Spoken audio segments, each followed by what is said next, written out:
الحمد للہ رب العالمین والصلاة والسلام علی سید الانبیاء والمرسلین وعلی آلہ وصحبہ اجمعین۔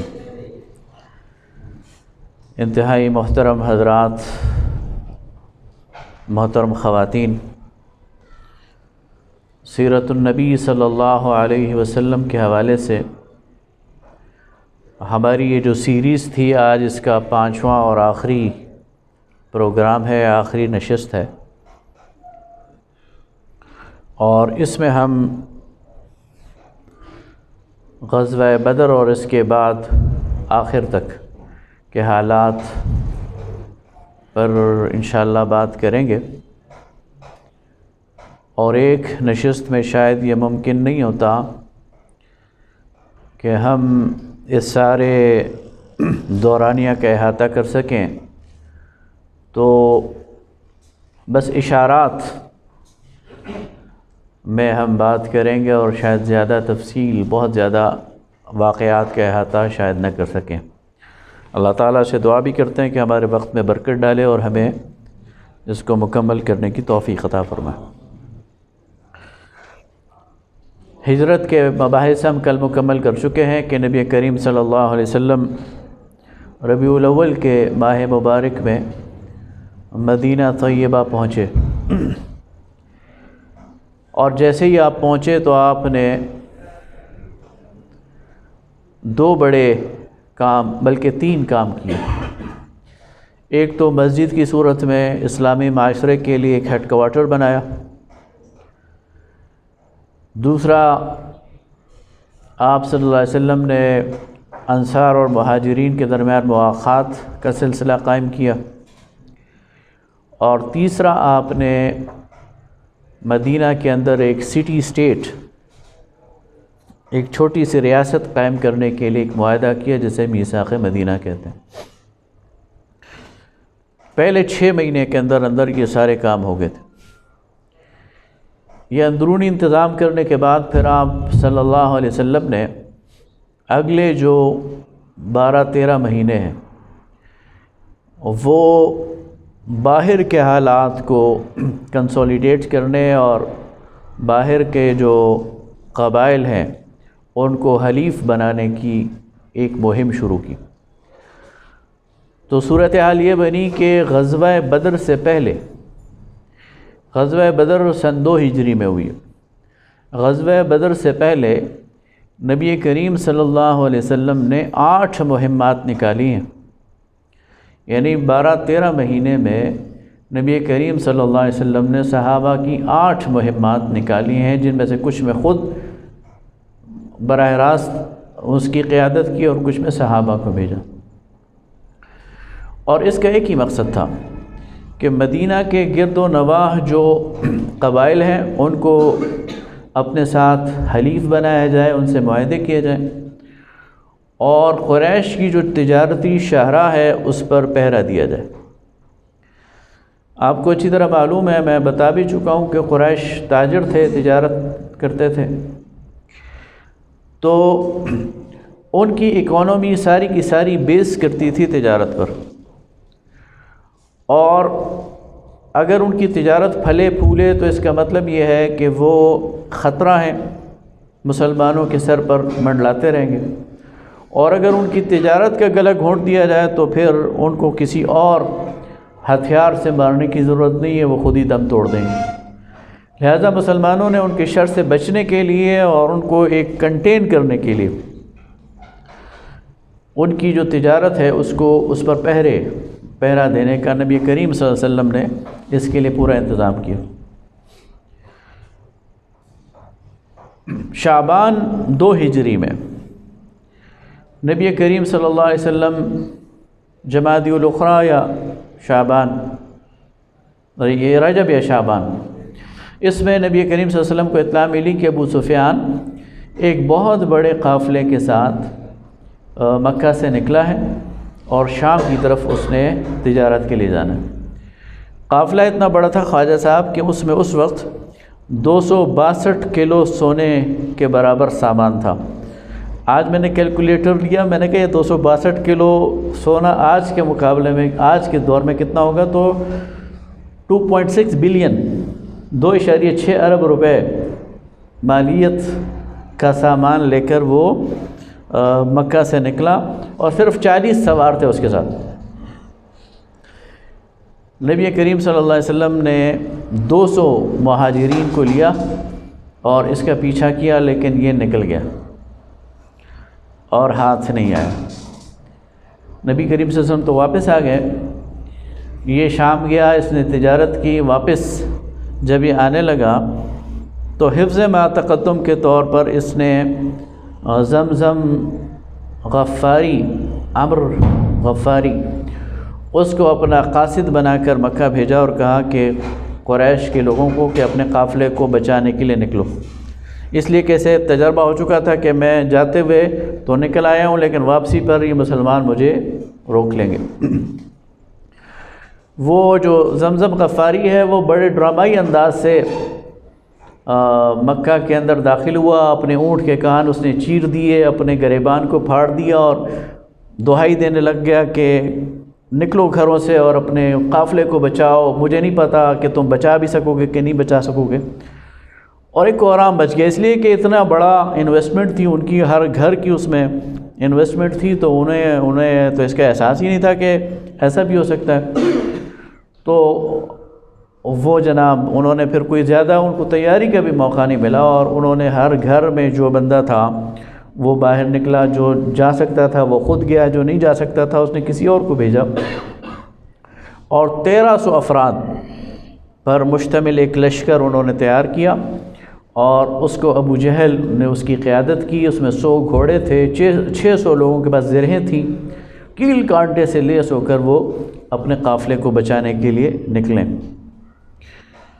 ادھر سے مسلمانوں کو پتہ چل گیا کہ ابو سفیان واپس آ رہا ہے، تو نبی کریم صلی اللہ علیہ وسلم نے دوبارہ رمضان میں اس کو روکنے کے لیے صحابہ کرام کو پھر نکالا، اور ذوالعشیرہ میں یعنی 1-1.5 مہینہ پہلے جب مسلمان گئے تھے تو 200 کی تعداد میں تھے اور صرف مہاجرین تھے۔ اس دفعہ نبی کریم صلی اللہ علیہ وسلم کے ساتھ مہاجرین اور انصار دونوں شامل ہو گئے، اور یہ کوئی 313 14 یا 317 صحابہ کی جماعت جو ہے رسول اللہ صلی اللہ علیہ وسلم کے ساتھ نکلی۔ لیکن بنیادی ہدف ان کا قافلے کو روکنا تھا۔ یہ یاد رکھیے غزوہ بدر میں نفیر عام نہیں ہوا تھا، مسلمان جنگ کے لیے نہیں نکلے تھے، اس لیے مسلمانوں نے جنگ کی تیاری بھی نہیں کی تھی۔ 2 گھوڑے تھے صرف ان کے پاس، 70 اونٹ تھے، 7-8 تلواریں تھیں، باقی کسی کے پاس ڈنڈا تھا تو وہ ڈنڈا لے کر نکل آیا، جس کے پاس نیزہ تھا وہ نیزہ لے کر نکل آیا، اور مقصد یہ تھا کہ اس قافلے کو روکا جائے۔ ابو سفیان پیغام بھجوا چکا تھا، مکی لشکر جب نکلا تو مسلمان جب مدینہ سے نکلے تو مسلمانوں کو خبریں آنی شروع ہو گئیں کہ مکہ سے لشکر بھی قافلے کو بچانے کے لیے آ گیا۔ جب مسلمان بدر کی طرف بڑھے تو ابو سفیان طرح دے کر دوسرے راستے سے نکل گیا، اور مسلمانوں کی زد سے جب نکل گیا تو اس نے واپس پیغام بھجوایا کہ میں نکل آیا ہوں، تم واپس جاؤ۔ لیکن اس وقت جو ابو جہل تھا اس نے کہا نہیں، اب ہم واپس نہیں جائیں گے، اب ہم بدر میں جائیں گے، وہاں اونٹ ذبح کریں گے، شراب پئیں گے، لونڈیاں نچائیں گے، اور پورے عرب میں ہمارے سفر کا حال معلوم ہوگا اور ہمارا رعب طاری ہوگا۔ موت اسے کھینچ کے لا رہی تھی، اس لیے اس نے ضد کی کہ میں تو واپس نہیں جاؤں۔ بنو زہرہ کا جو سردار تھا اخنس بن شریق، اس نے کہا نہیں میں اب نہیں جاتا، تو وہ اپنے 300 350 سواروں کو لے کر واپس مکہ چلا گیا، اور یہ 1000 یا 950 لوگ جو تھے یہ آگے چل پڑے۔ اب نبی کریم صلی اللہ علیہ وسلم کو جب یہ خبریں آ گئیں کہ اب ہمارا مقابلہ قریش کی جماعت سے ہے اور قافلہ نکل گیا ہے، تو آپ صلی اللہ علیہ وسلم نے مجلس شورا منعقد کی۔ مجلس شورا میں حضرت ابوبکر صدیق رضی اللہ تعالیٰ عنہ کھڑے ہوئے، انہوں نے یہی بات کی کہ ہمیں ہر حال میں مقابلہ کرنا چاہیے۔ حضرت عمر رضی اللہ تعالیٰ عنہ کھڑے ہوئے اور آپ نے فرمایا کہ ہمیں مقابلہ کرنا چاہیے۔ حضرت مقداد بن الاسود رضی اللہ تعالیٰ عنہ کھڑے ہوئے اور انہوں نے بھی یہی بات فرمائی کہ ہمیں مقابلہ کرنا چاہیے، لیکن نبی کریم صلی اللہ علیہ وسلم ہر بار یہ کہتے ہیں لوگوں مجھے مشورہ دو۔ یہ چونکہ تینوں مہاجر تھے تو انصار یہ بات سمجھ گئے۔ جی کیا ہوا؟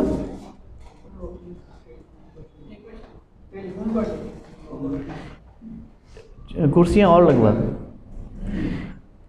تو یہ چونکہ یہ تینوں مہاجر تھے تو نبی کریم صلی اللہ علیہ وسلم کا روح سخن انصار سمجھ گئے کہ نبی صلی اللہ علیہ وسلم شاید ہم سے کچھ سننا چاہتے ہیں۔ تو حضرت سعد بن معاذ رضی اللہ تعالیٰ عنہ سید الانصار وہ کھڑے ہوئے، انہوں نے کہا لگتا ہے کہ رسول اللہ صلی اللہ علیہ وسلم ہماری رائے معلوم کرنا چاہتے ہیں۔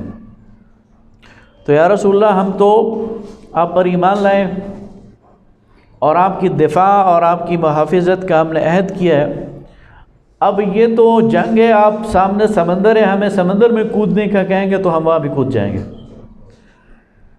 جب انصار کی طرف سے یہ بات آپ نے سنی تو آپ نے فرمایا اب انشاءاللہ مقابلہ ہوگا، اور پھر آپ صلی اللہ علیہ وسلم نے لشکر کو بدر کی طرف متحرک کر دیا۔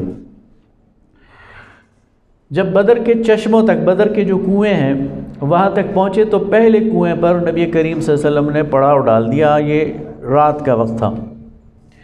حضرت حباب بن منذر رضی اللہ تعالیٰ عنہ نبی کریم صلی اللہ علیہ وسلم کے پاس آئے، کہا یا رسول اللہ یہ آپ کا اپنا فیصلہ ہے یا اللہ کا حکم ہے؟ آپ نے فرمایا نہیں، یہ اللہ کا حکم نہیں ہے، میری رائے ہے کہ یہاں پر ہم پڑاؤ ڈالیں۔ تو انہوں نے کہا یا رسول اللہ میرا یہ خیال ہے کہ ہمیں آگے جانا چاہیے اور آخری جو کنواں ہے اس پر پڑاؤ ڈالنا چاہیے تاکہ سارے کنویں ہمارے قبضے میں آ جائیں اور قریش کو پانی نہ ملے۔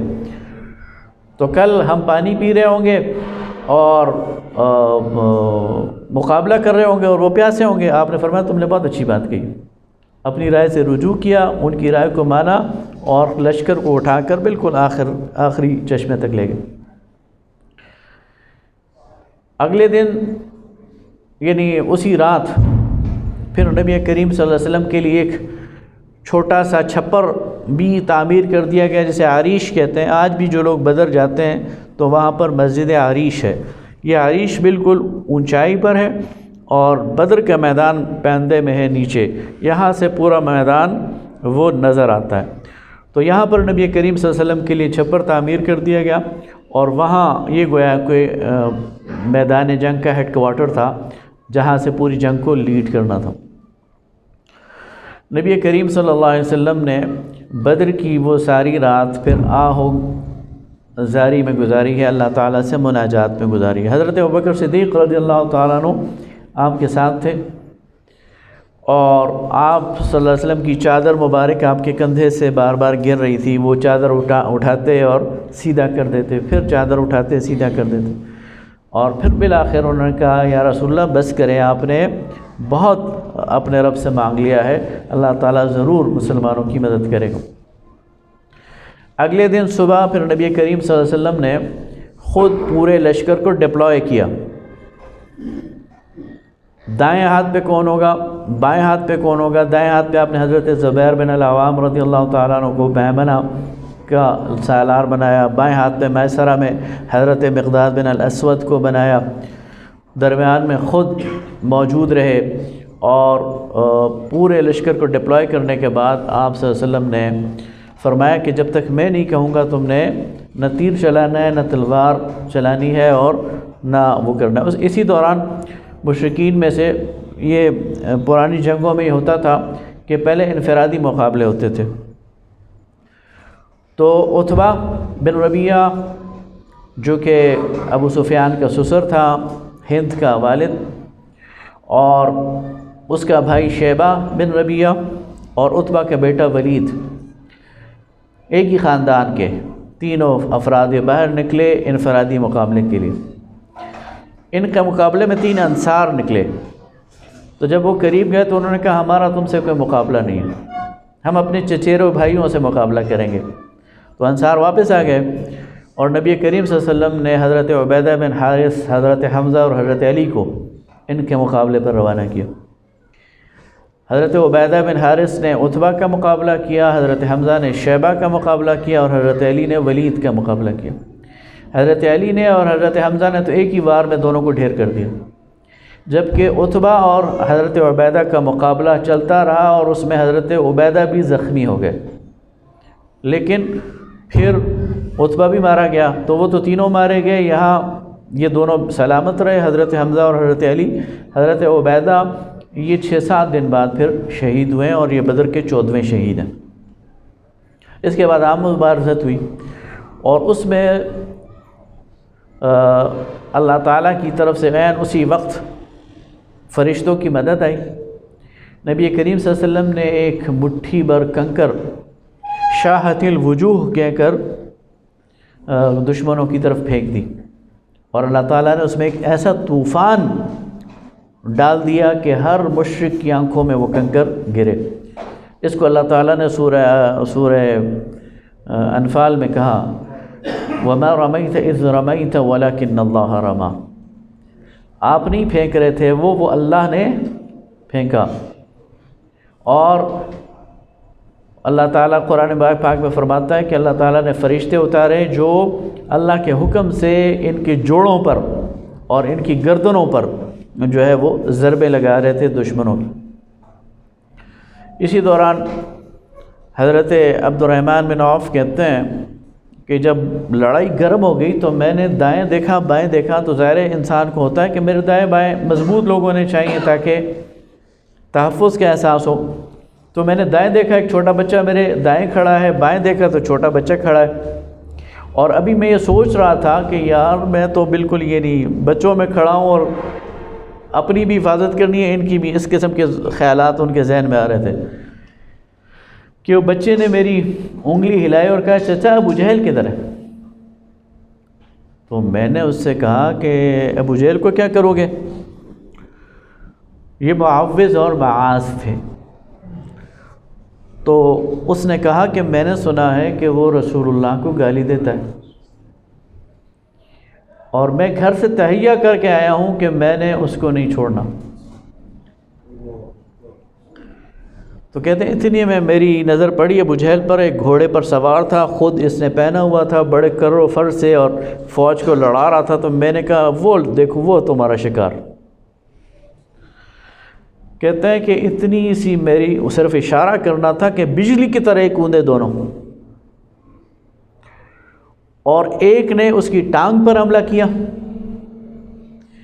اور اس کی ٹانگ کاٹ دی۔ اس کو مارنے کے لیے جب جھکا ابو جہل تو دوسرے نے اس کی گردن پر حملہ کر دیا اور اس کو گھوڑے سے نیچے گرا دیا۔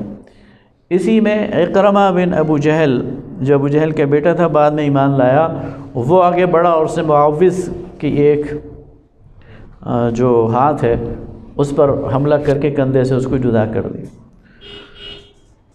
تو ان دونوں میں سے کوئی ایک اب میرے ذہن میں نہیں کہ کون، وہ تو اسی مارکے میں شہید ہو گئے، اور دوسرے حضرت عثمان ابن عفان رضی اللہ تعالیٰ عنہ کے دور تک زندہ رہے۔ یہ دونوں رسول اللہ صلی اللہ علیہ وسلم کے پاس آئے اپنی تلواریں لے کر، ایک نے کہا میں نے قتل کیا ہے، دوسرے نے کہا میں نے قتل کیا ہے۔ آپ نے کہا تلوار دکھاؤ، تو جب دونوں نے دکھائی تو کہا تم دونوں نے قتل کیا، تمہاری دونوں کی تلواروں پر اس کا خون ہے۔ 70 سرداران قریش اس میں قتل ہوئے، امیہ بن خلف قتل ہوا، عتبہ شیبہ قتل ہوا، اور بہت سارے قتل ہوئے، اور 70 کے قریب ان کو اس مارکے میں گرفتار کیا گیا، اور اللہ تعالیٰ کی طرف سے مسلمانوں کو ایک بہت بڑی نصرت اور ایک بہت بڑی فتح وہ دی گئی۔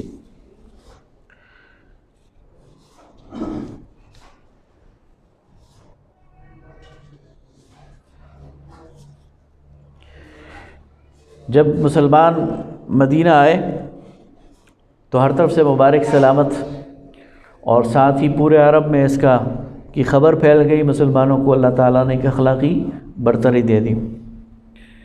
2 چیزیں پھر اس کے بعد ایسی ہوئی، ایک تو یہ کہ مال غنیمت چونکہ پہلی دفعہ مسلمانوں کے ہاتھ آیا تھا، اور اس میں پھر کیسے تقسیم کیا جائے اس کے بارے میں پھر تفصیلی احکامات سورہ انفال میں نازل ہوئے، اور ساتھ ہی چونکہ قیدی مسلمانوں کے ہاتھ آئے تھے تو ان کے ساتھ کیا سلوک کیا جائے، اس پر مجلس شورا منعقد ہوئی۔ حضرت عمر رضی اللہ تعالیٰ عنہ کی رائے تھی کہ ہر قبیلے کے فرد کو اس کے قبیلے کے آدمی کو دے دیا جائے اور وہ اسے قتل کر دے۔ حضرت ابوبکر صدیق رضی اللہ تعالیٰ عنہ کا مشورہ یہ تھا کہ فدیہ لے کر ان کو چھوڑ دیا جائے۔ بالآخر اس پر فیصلہ ہو گیا کہ ان سے فدیہ لیا جائے اور ان کو چھوڑ دیا جائے، اور پھر اس میں کسی سے 4000 درہم، کسی سے 3000 درہم، کسی سے 1000 درہم فدیہ لے کر انہیں چھوڑ دیا گیا۔ اور بعض ایسے تھے کہ جن کو اس خدمت کے عوض کہ وہ مدینہ کے 10 بچوں کو پڑھنا لکھنا سکھائیں گے، ان کو آزاد کر دیا گیا۔ جب یہ خبر وہاں پہنچی مکہ تو وہاں تو کوہرام مچ گیا۔ ظاہر ہے کہ 70 لوگ وہ ان کے مارے گئے تھے، تو ہر گھرانے میں کوئی نہ کوئی ان کی میت ہوئی تھی۔ کسی کا بھائی، کسی کا چچا، کسی کا والد وہ مارا گیا تھا، اور ہر گھرانے میں کوئی نہ کوئی قیدی اور اسیر تھا۔ اس کی وجہ سے مکہ کے اندر ایک کوہرام اور ایک ماتم کی کیفیت یہ پیدا ہو گئی، اور وہاں کی جو عورتیں ہیں انہوں نے اس پر اور مزید آگ لگانے کی کوشش کی اور اپنے مردوں کو بڑے طعنے دیے۔ اس کے نتیجے میں پھر پورا 1 سال انہوں نے بدلہ لینے کی تیاری کی۔ ابو سفیان نے قسم کھائی کہ میں نہ بالوں میں کنگھی کروں گا، نہ تیل ڈالوں گا، نہ کپڑے بدلوں گا جب تک کہ بدلہ نہ لے لوں۔ اور اس نے ایک اور قافلہ تیار کیا، اس میں ساز و سامان اور اس کے سارا پروفٹ اور منافع اس نے اس بات کے لیے لگایا کہ وہ اگلے سال اس کا بدلہ لے گا۔ تو اگلے سال انہوں نے پھر 3000 کا لشکر تیار کیا۔ اس دوران مدینہ کے اندر جب مسلمانوں کو فتح حاصل ہو گئی تو یہود جو تھے وہ سازشیں کرنے پر اتر آئے۔ انہیں مسلمانوں کی یہ جو فتح ہے یہ ہضم نہیں ہو رہی تھی۔ تو میں آپ کو یہ بتا چکا ہوں کہ مسلمانوں کی آبادی کے باہر، مدینہ کی آبادی کے باہر 3 قبائل تھے یہود کے، بنو قینقاع، بنو نضیر اور بنو قریظہ۔ یہ جو بنو قینقاع ہے یہ سوناروں کا قبیلہ تھا۔ اس قبیلے میں ایک بازار تھا، وہاں پر سوناروں کی دکانیں تھیں، لوہار بھی تھے کچھ، وہاں پر ہتھیار بھی بنتے تھے، زیورات بھی بنتے تھے، برتن بھی بنتے تھے۔ تو ایک مصروف بازار تھا وہ۔ تو ایک تو انہوں نے سازشیں کرنی شروع کر دیں اور ان کی اطلاعات نبی کریم صلی اللہ علیہ وسلم کو آنی شروع ہو گئی۔ دوسرا کچھ ایسے واقعات ہوئے، مثلا ایک واقعہ یہ ہوا کہ ایک عرب خاتون اس بازار میں کوئی چیز خریدنے گئی تو یہودی نے اسے چھیڑا اور اس کا پردہ ہٹانے کی کوشش کی۔ تو اس پر ایک مسلمان جو وہاں تھا وہ جذبات میں آ گیا اور اس نے اس یہودی کو قتل کر دیا، اور اس کے نتیجے میں ایک ٹینشن بن گئی۔ تو نبی کریم صلی اللہ علیہ وسلم نے ان کو نوٹس دیا کہ تم یہ علاقہ خالی کر دو۔ پہلے تو وہ تیاری کرنے لگ گئے، لیکن پھر انہوں نے کہا نہیں ہم نہیں نکلتے۔ تو نبی کریم صلی اللہ علیہ وسلم نے لشکر لے کر ان کے اس علاقے کا محاصرہ کیا۔ 15 دن یا 10 دن کے محاصرے کے بعد پھر وہ لوگ اس شرط پر کہ وہ یہاں سے چلے جائیں گے، اس علاقے کو چھوڑ کر ان کو امان دے دی، وہ وہاں سے چلے گئے اور اس پر علاقے کو نبی کریم صلی اللہ علیہ وسلم نے فتح کر لیا۔ اور اس طرح یہود کا وہ پہلا قبیلہ جو ہے غزوہ بدر کے بعد وہاں سے فارغ ہو گیا اور 2 قبیلے رہ گئے۔ اگلے سال شوال میں نبی کریم صلی اللہ علیہ وسلم کو پھر اطلاعات ہوئی کہ مشرکین مکہ تیاری کر رہے ہیں۔ اچھا، نبی کریم صلی اللہ علیہ وسلم کا جاسوسی کا ایک پورا نظام تھا۔ مکہ کے اندر کوئی آہٹ بھی ہوتی تھی، مکہ کے اندر کوئی میٹنگ ہوتی تھی، مکہ کے اندر کوئی تیاری ہوتی تھی، اس کی اطلاع نبی کریم صلی اللہ علیہ وسلم کو بروقت مل جاتی تھی، اور اس کے نتیجے میں آپ صلی اللہ علیہ وسلم پریمپٹیو اسٹرائک کرتے تھے، قبل از وقت آپ اقدام کرتے تھے، اور مشرکین مکہ کو بالکل سرپرائز میں لے لیتے تھے، ان کو پتہ بھی نہیں ہوتا تھا، اور آپ صلی اللہ علیہ وسلم جو ہے وہ ایڈوانس کر لیتے تھے۔ تو جب یہ اطلاعات آئی نبی کریم صلی اللہ علیہ وسلم کو کہ مشرکین تیاری کر رہے، تو آپ نے پھر مجلس شورا منعقد کی۔ اور آپ صلی اللہ علیہ وسلم کی اپنی ذاتی رائے یہ تھی کہ ہمیں مدینہ کے اندر رہ کر مدینہ کا دفاع کرنا چاہیے.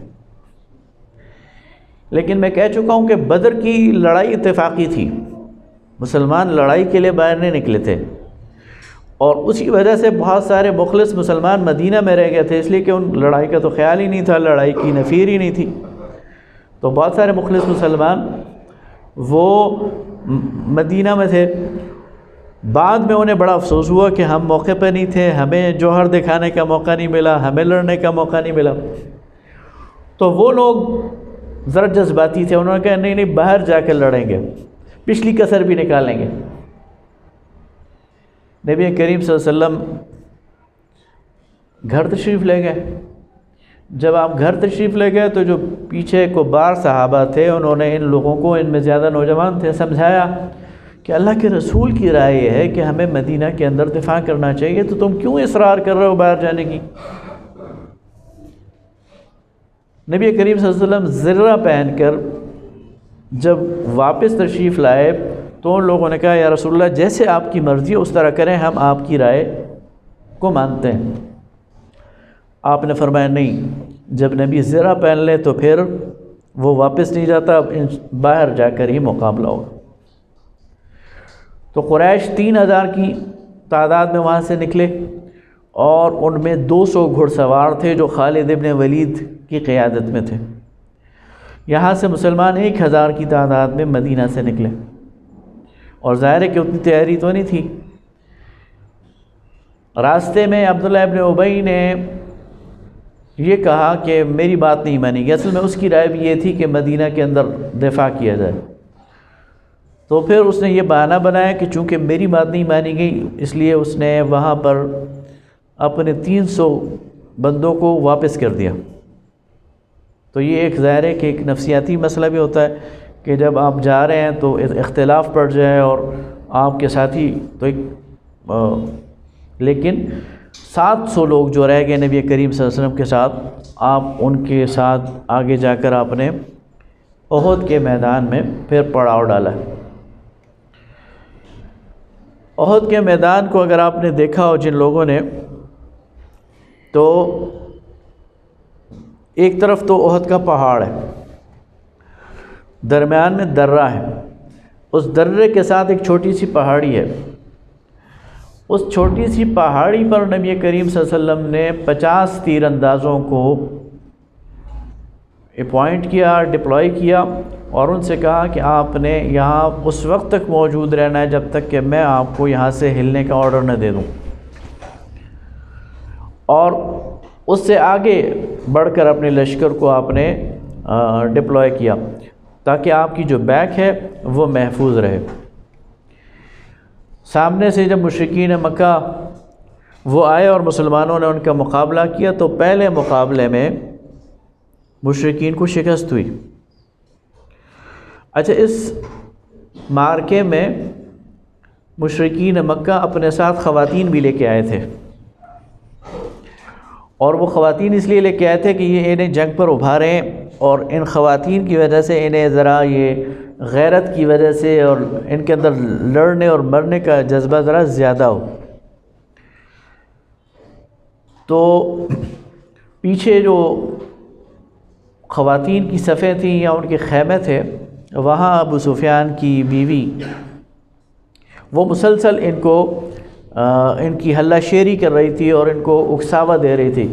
نحن بنات الطارق نمشی علی النمارق ان تقبلوا نعانق او تدبروا نفارق فراق غیر وامق، کہ ہم ستاروں کی بیٹیاں ہیں، کہکشاؤں پر ہم چلتی ہیں، اگر تم فتح مند واپس آؤ گے تو تمہیں گلے لگائیں گی، اور اگر شکست کھا کر آؤ گے تو ہم تمہیں بالکل چھوڑ دیں گی، اکیلا چھوڑ دیں گی اور کبھی تم سے نہیں ملیں گی. تو اس قسم کی شعر پڑھ کر اور اس طرح اس نے ان کو موٹیویٹ کرنے کی کوشش کی.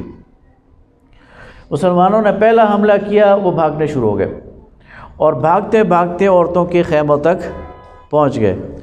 عورتوں نے بھی ڈنڈے اٹھا لیے اور اپنے ہی لوگوں کو مارنا شروع کر دیا کہ کیوں تم بھاگ رہے ہو مسلمانوں سے.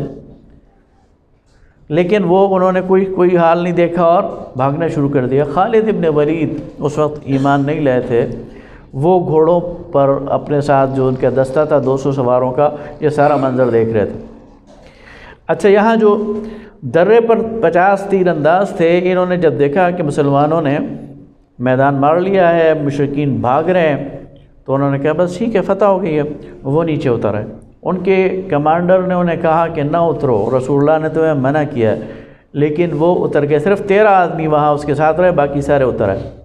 خالد ابن ولید نے دیکھا کہ مسلمانوں کی پشت وہ ننگی ہو گئی ہے اور وہ تیر انداز نیچے اتر آئے، تو وہ 2-2.5 میل کا چکر کاٹ کر پیچھے سے آئے اور انہوں نے پیچھے سے مسلمانوں پر حملہ کر دیا۔ اب صورتحال یہ ہو گئی کہ مسلمان چکی کے 2 پارٹوں کے درمیان آ گئے۔ ادھر سے مشرکین واپس آ گئے، ادھر سے خالد ابن ولید، اور مسلمان وہ تتر بتر ہو گئے۔ ان کی اب اجتماعی جو وہ تنظیم ہے وہ بھی بکھر گئی۔ اور اس دوران ہوا یہ کہ حضرت مصعب بن عمیر رضی اللہ تعالیٰ عنہ جو علم بردار تھے، جنرل کمان کر رہے تھے، وہ شہید ہو گئے۔ حضرت مصعب بن عمیر اپنی شباہت میں رسول اللہ صلی اللہ علیہ وسلم سے ملتے جلتے تھے، تو ان کی شہادت سے کو دیکھ کر کسی نے کہا رسول اللہ شہید ہو گئے۔ اب یہ ایک بہت بڑا ایک نفسیاتی ایک دھچکا تھا۔ کبار صحابہ جو ہیں وہ جب انہوں نے خبر سنی کہ رسول اللہ صلی اللہ علیہ وسلم شہید ہو گئے تو ان پر تو سکتہ طاری ہو گیا، ان سے تو پھر تلوار نہیں چل رہی تھی، اور اس کے نتیجے میں مسلمانوں کو اور زیادہ نقصان ہوا۔ جب اس معاملے کو دیکھا رسول اللہ صلی اللہ علیہ وسلم نے، اور جب آپ کو پتہ چلا کہ یہ خبر مشہور ہو گئی ہے، تو آپ صلی اللہ علیہ وسلم نے براہ راست خود جنگ میں کودنے کا فیصلہ کر لیا، اور درمیان میں آ کر لوگوں کو پکارا کہ میں محمد موجود ہوں تمہارے درمیان۔ رسول اللہ صلی اللہ علیہ وسلم کی آواز مسلمانوں نے تو بعد میں سنی، خالد بن ولید اور اس کے لشکر نے پہلے سن لی، اور انہوں نے گھیرا تنگ کر لیا رسول اللہ صلی اللہ علیہ وسلم کے ارد گرد۔ اب صورتحال یہ ہو گئی کہ رسول اللہ صلی اللہ علیہ وسلم کے ساتھ صرف 9 لوگ تھے، 2 انصاری اور 7 مہاجر، اور انہوں نے ہاتھوں میں ہاتھ رکھ کر رسول اللہ صلی اللہ علیہ وسلم کے گرد گھیرا ڈال لیا اور اپنے جسموں پر تیر اور تلوار کو روکنے لگے۔ ڈھال تھی نہیں کسی کے پاس، تلوار تھی نہیں کسی کے پاس، یا تھی بھی تو وہ یہ نہیں چاہتا تھا کہ رسول اللہ تک یہ لوگ پہنچے۔ اور لڑتے لڑتے 7 انصاری شہید ہو گئے،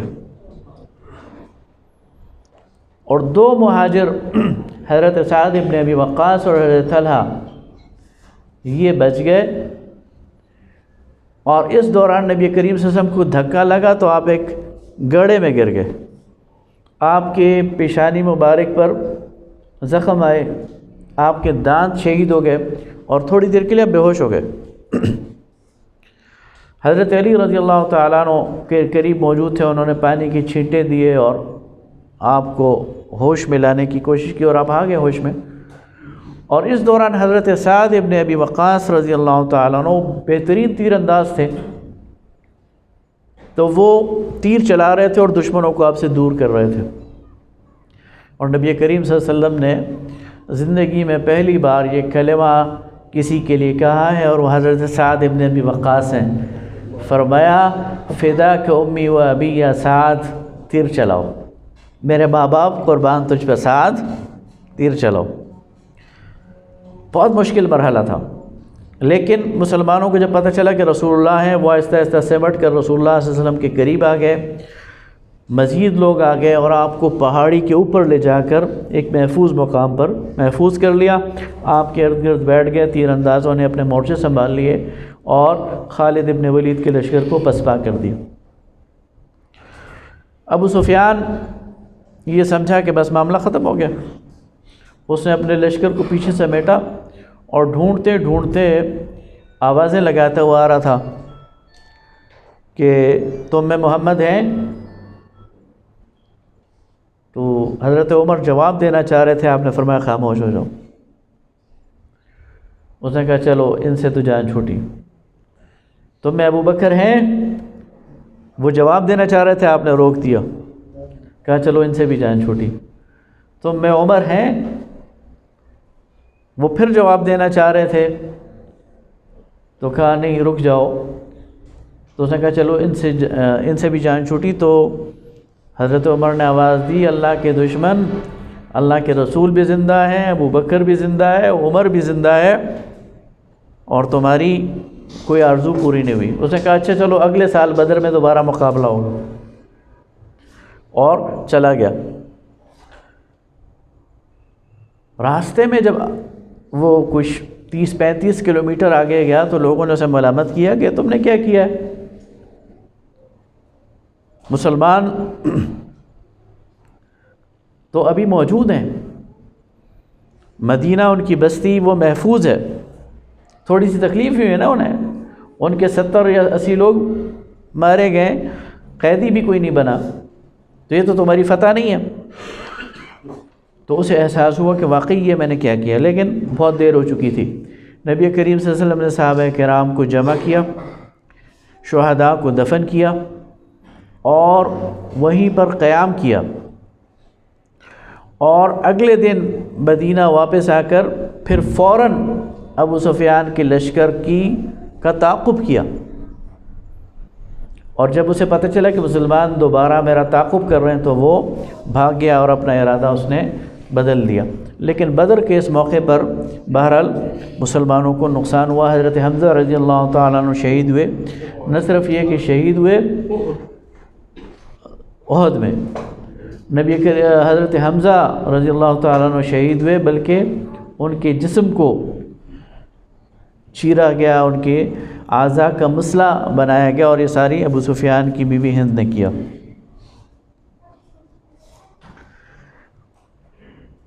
غزوہ بدر کے بعد یہود جو ہیں وہ اور شیر ہو گئے، اور انہوں نے رسول اللہ صلی اللہ علیہ وسلم کے قتل کی سازش کی۔ ان کا جو دوسرا قبیلہ تھا بنو نضیر، انہوں نے رسول اللہ صلی اللہ علیہ وسلم کو بہانے سے ایک جگہ بلایا، اور اپنے ایک بندے کو لگایا کہ جب یہ ادھر بیٹھ جائیں گے تو اوپر سے پتھر پھینک کر ان کو شہید کرنا ہے۔ اللہ تعالیٰ نے جبرائیل امین کے ذریعے نبی کریم صلی اللہ علیہ وسلم کو اس کی خبر دے دی، چنانچہ آپ وہیں سے اٹھائے اور ان کو نوٹس دے دیا کہ تم اس جگہ کو خالی کرو۔ لیکن عبداللہ ابن ابی وہ شرارت پر اتر آیا، وہ ان کے پاس گیا، انہوں نے کہا کہ میں 2000 فوجیوں کے ساتھ تمہارے ساتھ ہوں، نکلنے کی ضرورت نہیں ہے۔ وہ بھی شیر ہو گیا کہ چلو اگر عبداللہ بن ابی ہمارے ساتھ ہے اور 2000 اس کے سپاہی ہمارے ساتھ ہیں تو پھر ہمیں جانے کی کیا ضرورت ہے؟ تو انہوں نے کہا ہم نہیں جاتے۔ رسول اللہ صلی اللہ علیہ وسلم نے بنو نضیر کا محاصرہ کیا 10-15 دن، عبداللہ بن ابی گھر سے نہیں نکلا۔ وہ پیغام پہ پیغام دیتے رہے، یہ ٹس سے مس نہیں ہوا۔ بالآخر انہوں نے ہتھیار ڈال دیے، اور اس شرط پہ کہ جو چیزیں اٹھا کے لے جا سکتے ہیں لے جائیں گے، باقی سامان مسلمانوں کے حوالے کیا، اور اس طرح یہ قبیلہ بھی یہودیوں کا یہ خیبر کی طرف منتقل ہو گیا۔ اس کے بعد 2 سال تک بظاہر تو امن رہا، لیکن قریش اس نتیجے پہ پہنچ گئے تھے کہ مسلمانوں کو اکیلے ان کا مقابلہ کرنا ہمارے بس کی بات نہیں ہے۔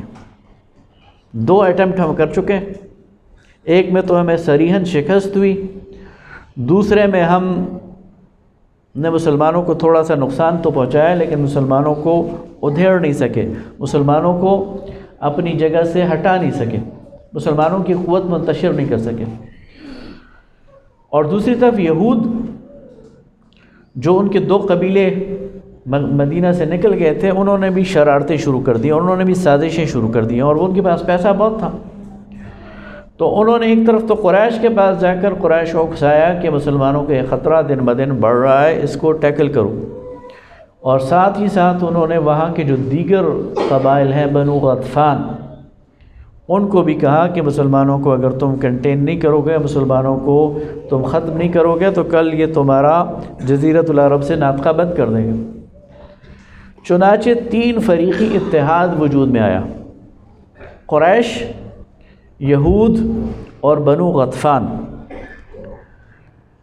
اور اس سہ فریقی اتحاد نے یہ طے کیا کہ ہم نے یکبارگی پورے عرب کے قبائل کو لے کر مدینہ پہ چڑھائی کر دینی، اور یہ ان کا ایک بہت ہی سخت ایکشن تھا اور بہت ہی بڑا اقدام تھا۔ اس کا نتیجہ یہ نکلا کہ 10,000 کا لشکر لے کر وہ مدینہ پر چڑھائی کرنے کے لیے آگے۔ ادھر رسول اللہ صلی اللہ علیہ وسلم، جیسے میں بتا چکا ہوں، پل پل کی خبریں آپ کو ملتی تھیں۔ جب یہودیوں کی یہ سازش آپ کو معلوم ہوئی اور ان کا اکٹھا آپ کو معلوم ہوا تو آپ نے صحابہ کرام رضوان اللہ تعالیٰ علیہم اجمعین کو جمع کیا۔ تو حضرت سلمان فارسی رضی اللہ تعالیٰ عنہ نے کہا کہ فارس میں جب کبھی ایسی صورتحال آتی تھی تو ہم خندق کھود کر شہر کا دفاع کرتے تھے۔ چنانچہ نبی کریم صلی اللہ علیہ وسلم نے ان کی یہ تجویز منظور کی اور 3 میل لمبی خندق اس کو 1 ہفتے کے اندر اندر کھودا گیا، اور اس خندق کی گہرائی اتنی تھی کہ کوئی شخص بغیر کسی سیڑھی کے یا بغیر کسی سہارے کے اوپر نہیں جا سکتا، اور اتنی چوڑائی تھی کہ گھوڑا بھی اسے پھلانگ نہ سکے، اور اس کا ملبہ بھی اندر کی طرف ڈالا گیا کہ کوئی اس کو پاٹ نہ سکے۔ اور اس کام میں صحابہ کرام کے ساتھ خود نبی کریم صلی اللہ علیہ وسلم نے بذات خود حصہ لیا۔ صحابہ کی ٹولیوں کو آپ نے مختص کیا، ان کو اپنی اپنی جگہ دی کہ یہاں سے یہاں تک فلانے کرنا ہے، یہاں سے یہاں تک فلانے کرنا ہے، یہاں سے یہاں تک فلانے کرنا ہے۔ سارے اپنے کام میں لگ گئے، اور جو مشکل جگہ ہوتی تو وہ آ کے شکایت کرتا رسول اللہ صلی اللہ علیہ وسلم سے کہ یہ جگہ پتھریلی ہے۔ تو کچھ لوگ آئے، انہوں نے کہا یا رسول اللہ یہ پتھر تو ہم سے نہیں ٹوٹ رہا۔ آپ صلی اللہ علیہ وسلم بنفس نفیس خود میں اس خندق میں اترے، ہاتھ میں کدال لی اور پہلی ضرب لگائی تو اسے ایک چنگاری اٹھی۔ آپ نے فرمایا اللہ اکبر، اللہ نے مجھے شام کے سرخ محلوں کی چابیاں دے دیں۔ پھر آپ نے دوسری ضرب لگائی، اسے دوسری چنگاری نکلی۔ آپ نے فرمایا اللہ اکبر، مجھے مدائن ایران کے سفید محلوں کی چابیاں اللہ تعالیٰ نے دے دی۔ پھر آپ نے تیسری ضرب لگائی، اس سے چنگاری اٹھی، فرمایا اللہ اکبر، اللہ نے مجھے یمن کے پھاٹک دکھا دیے ہیں، گویا روم بھی اب انشاءاللہ فتح ہوگا، مدائن بھی فتح ہوگا، یمن بھی فتح ہوگا۔ حالت کیا ہے؟ پیٹ پہ پتھر بندھے ہوئے ہیں۔ حالت کیا ہے؟ خندق کھود رہے ہیں، اور اللہ تعالیٰ انہیں خوشخبری دے رہا ہے کہ اس کے بعد، اس لیے کہ بڑا سخت معرکہ تھا، 1 مہینے تک مسلمان نفسیاتی طور پر خوف کا شکار رہے، بھوک کا شکار رہے، سخت سردی تھی۔ بہرحال جب قریش آئے، انہوں نے دیکھا، بنو غطفان آئے، انہوں نے دیکھا تو یہ ان کے لیے ایک ایسی صورتحال تھی کہ جو عرب میں پہلے پیش نہیں آئی تھی۔ اب انہیں سمجھ نہیں آیا کہ اس کا کیا کریں، سوائے محاصرے کے اور کوئی حل نہیں تھا۔ وہ محاصرے کے لیے نہیں آئے تھے، محاصرے کی تیاری سے نہیں آئے تھے، وہ تو آئے تھے کہ 1 دن یا 1.5 دن کا کام ہے، ہم 10,000 ہیں، ہم نے لپیٹ دینا ہے مدینہ کو اور پھر واپس جائیں گے، شادیانے بجائیں گے۔ لیکن جب انہوں نے دیکھا کہ یہ اب جا نہیں سکتے تو انہوں نے محاصرہ کر لیا۔ محاصرے کی ان کے پاس تیاری نہیں تھی، محاصرے کا انہیں کوئی تجربہ نہیں تھا، تو پہلا ہی کام ان کا یہ ہوا کہ وہ ڈیمورلائز ہو گئے۔ 1 مہینے تک پھر انہوں نے محاصرہ کیا۔ اس دوران بنو غطفان کے ایک صاحب ہیں نعیم بن مسعود رضی اللہ تعالیٰ عنہ، وہ ایمان لے آئے اور رسول اللہ صلی اللہ علیہ وسلم کی خدمت میں حاضر ہوئے اور کہا یا رسول اللہ میں ایمان لے آیا ہوں لیکن میرے ایمان سے میری قوم بے خبر ہے، تو آپ میرے ذمے کوئی ڈیوٹی لگائیں۔ آپ نے فرمایا کہ ان میں پھوٹ ڈال دو، ان کے اس جمعیت کو، اس اتحاد کو توڑ دو۔ انہوں نے کہا ٹھیک۔ وہ چلے گئے یہود کے پاس، بنو قریظہ کے پاس۔ بنو قریظہ مدینہ کی پشت پر رہتے تھے اور بالکل تیار تھے کہ ادھر سے یہ حملہ کریں گے، ادھر سے ہم قریش حملہ کریں گے اور مسلمان دونوں طرف سے سینڈوچ ہو جائیں گے۔ تو انہوں نے یہود سے کہا کہ تم عقل سے کام لو، قریش تو آج آئے ہیں، کب تک یہاں رہیں گے؟ چلے جائیں گے، تم نے ادھر ہی رہنا ہے، اور جب قریش چلے جائیں گے تو محمد نے تمہارا وہی حشر کرنا ہے صلی اللہ علیہ وسلم جو انہوں نے بنو قینقاع کا کیا اور بنو نضیر کا کیا۔ عقل کو پکڑو، یہ تم نے کیا کیا؟ قریش تمہارے ضامن نہیں ہے، تمہیں بچا نہیں سکتے۔ انہوں نے کہا بات تو تم ٹھیک کہتے ہو، اب کیا کریں؟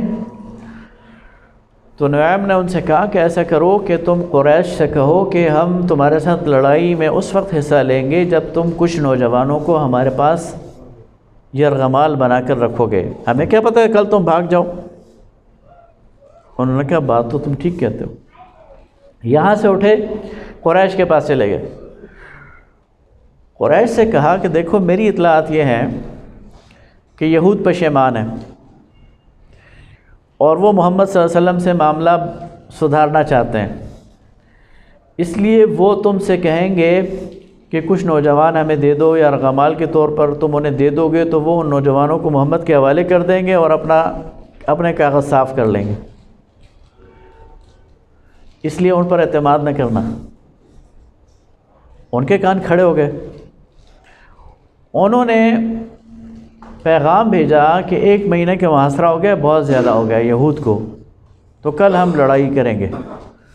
یہود نے کہا کل تو ہفتے کا دن ہے اور ہفتے کے دن ہم لڑائی نہیں لڑتے، اور لڑائی بھی اب ہم تب لڑیں گے جب تم کچھ نوجوان ہمیں بطور غلام، بطور ضمانت دو گے۔ تو قریش نے کہا نعیم نے تو بات ٹھیک کی تھی،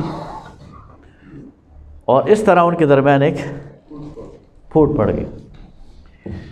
اس دوران رسول اللہ صلی اللہ علیہ وسلم نے صحابہ سے کہا کون جا کر قریش کی خبر لے کے آئے گا؟ اب قریش کے اندر جانا ظاہر ہے کہ ایک اس ماحول میں بڑے دل گردے کی بات تھی۔ تو حضرت حذیفہ بن یمان رضی اللہ تعالیٰ عنہ نے اپنی خدمات پیش کی کہ یا رسول اللہ میں چلتا ہوں۔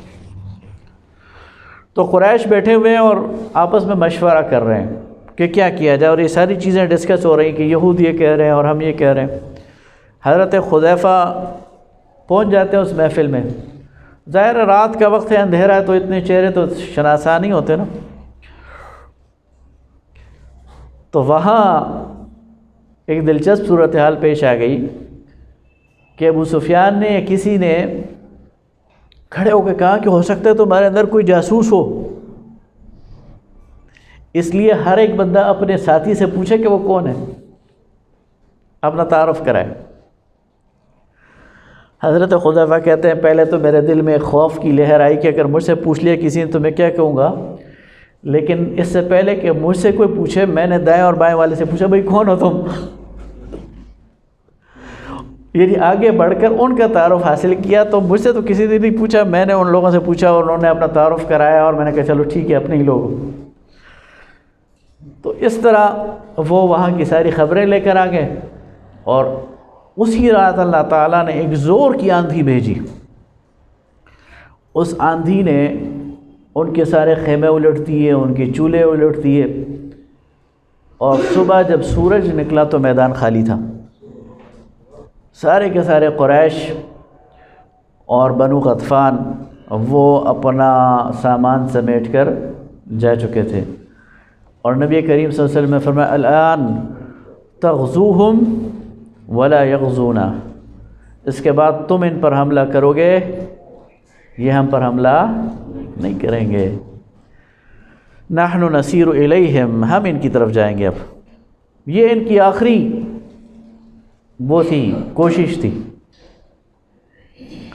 اس کے بعد نبی کریم صلی اللہ علیہ وسلم ابھی گھر ہی تشریف لائے تھے اور ظہر کا وقت تھا، غسل فرما رہے تھے کہ جبرائیل امین تشریف لائے اور کہا یا رسول اللہ آپ نے ہتھیار رکھ دیے ہیں جبکہ فرشتوں نے تو بھی ہتھیار نہیں رکھے،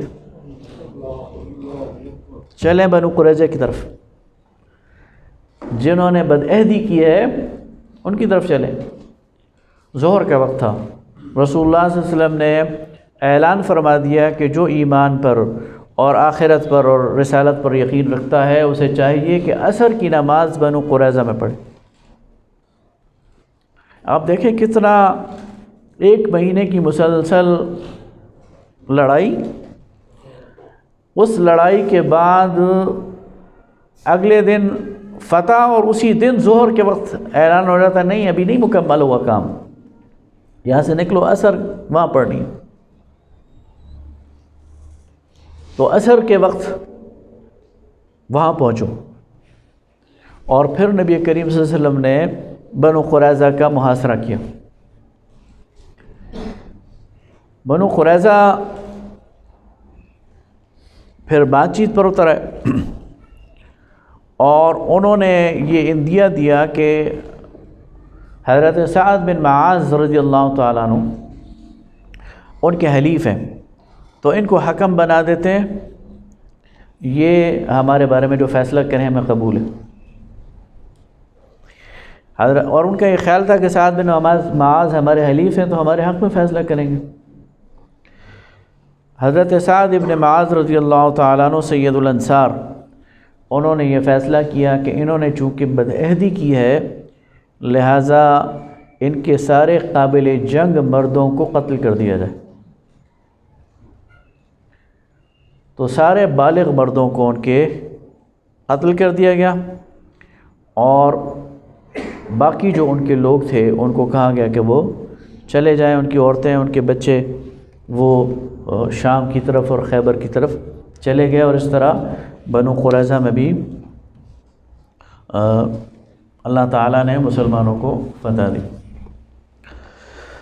اس کے بعد 6 سال یا 7ویں سال کی شروع میں ایک غزوہ ہوا ہے، غزوہ بنی مستلق۔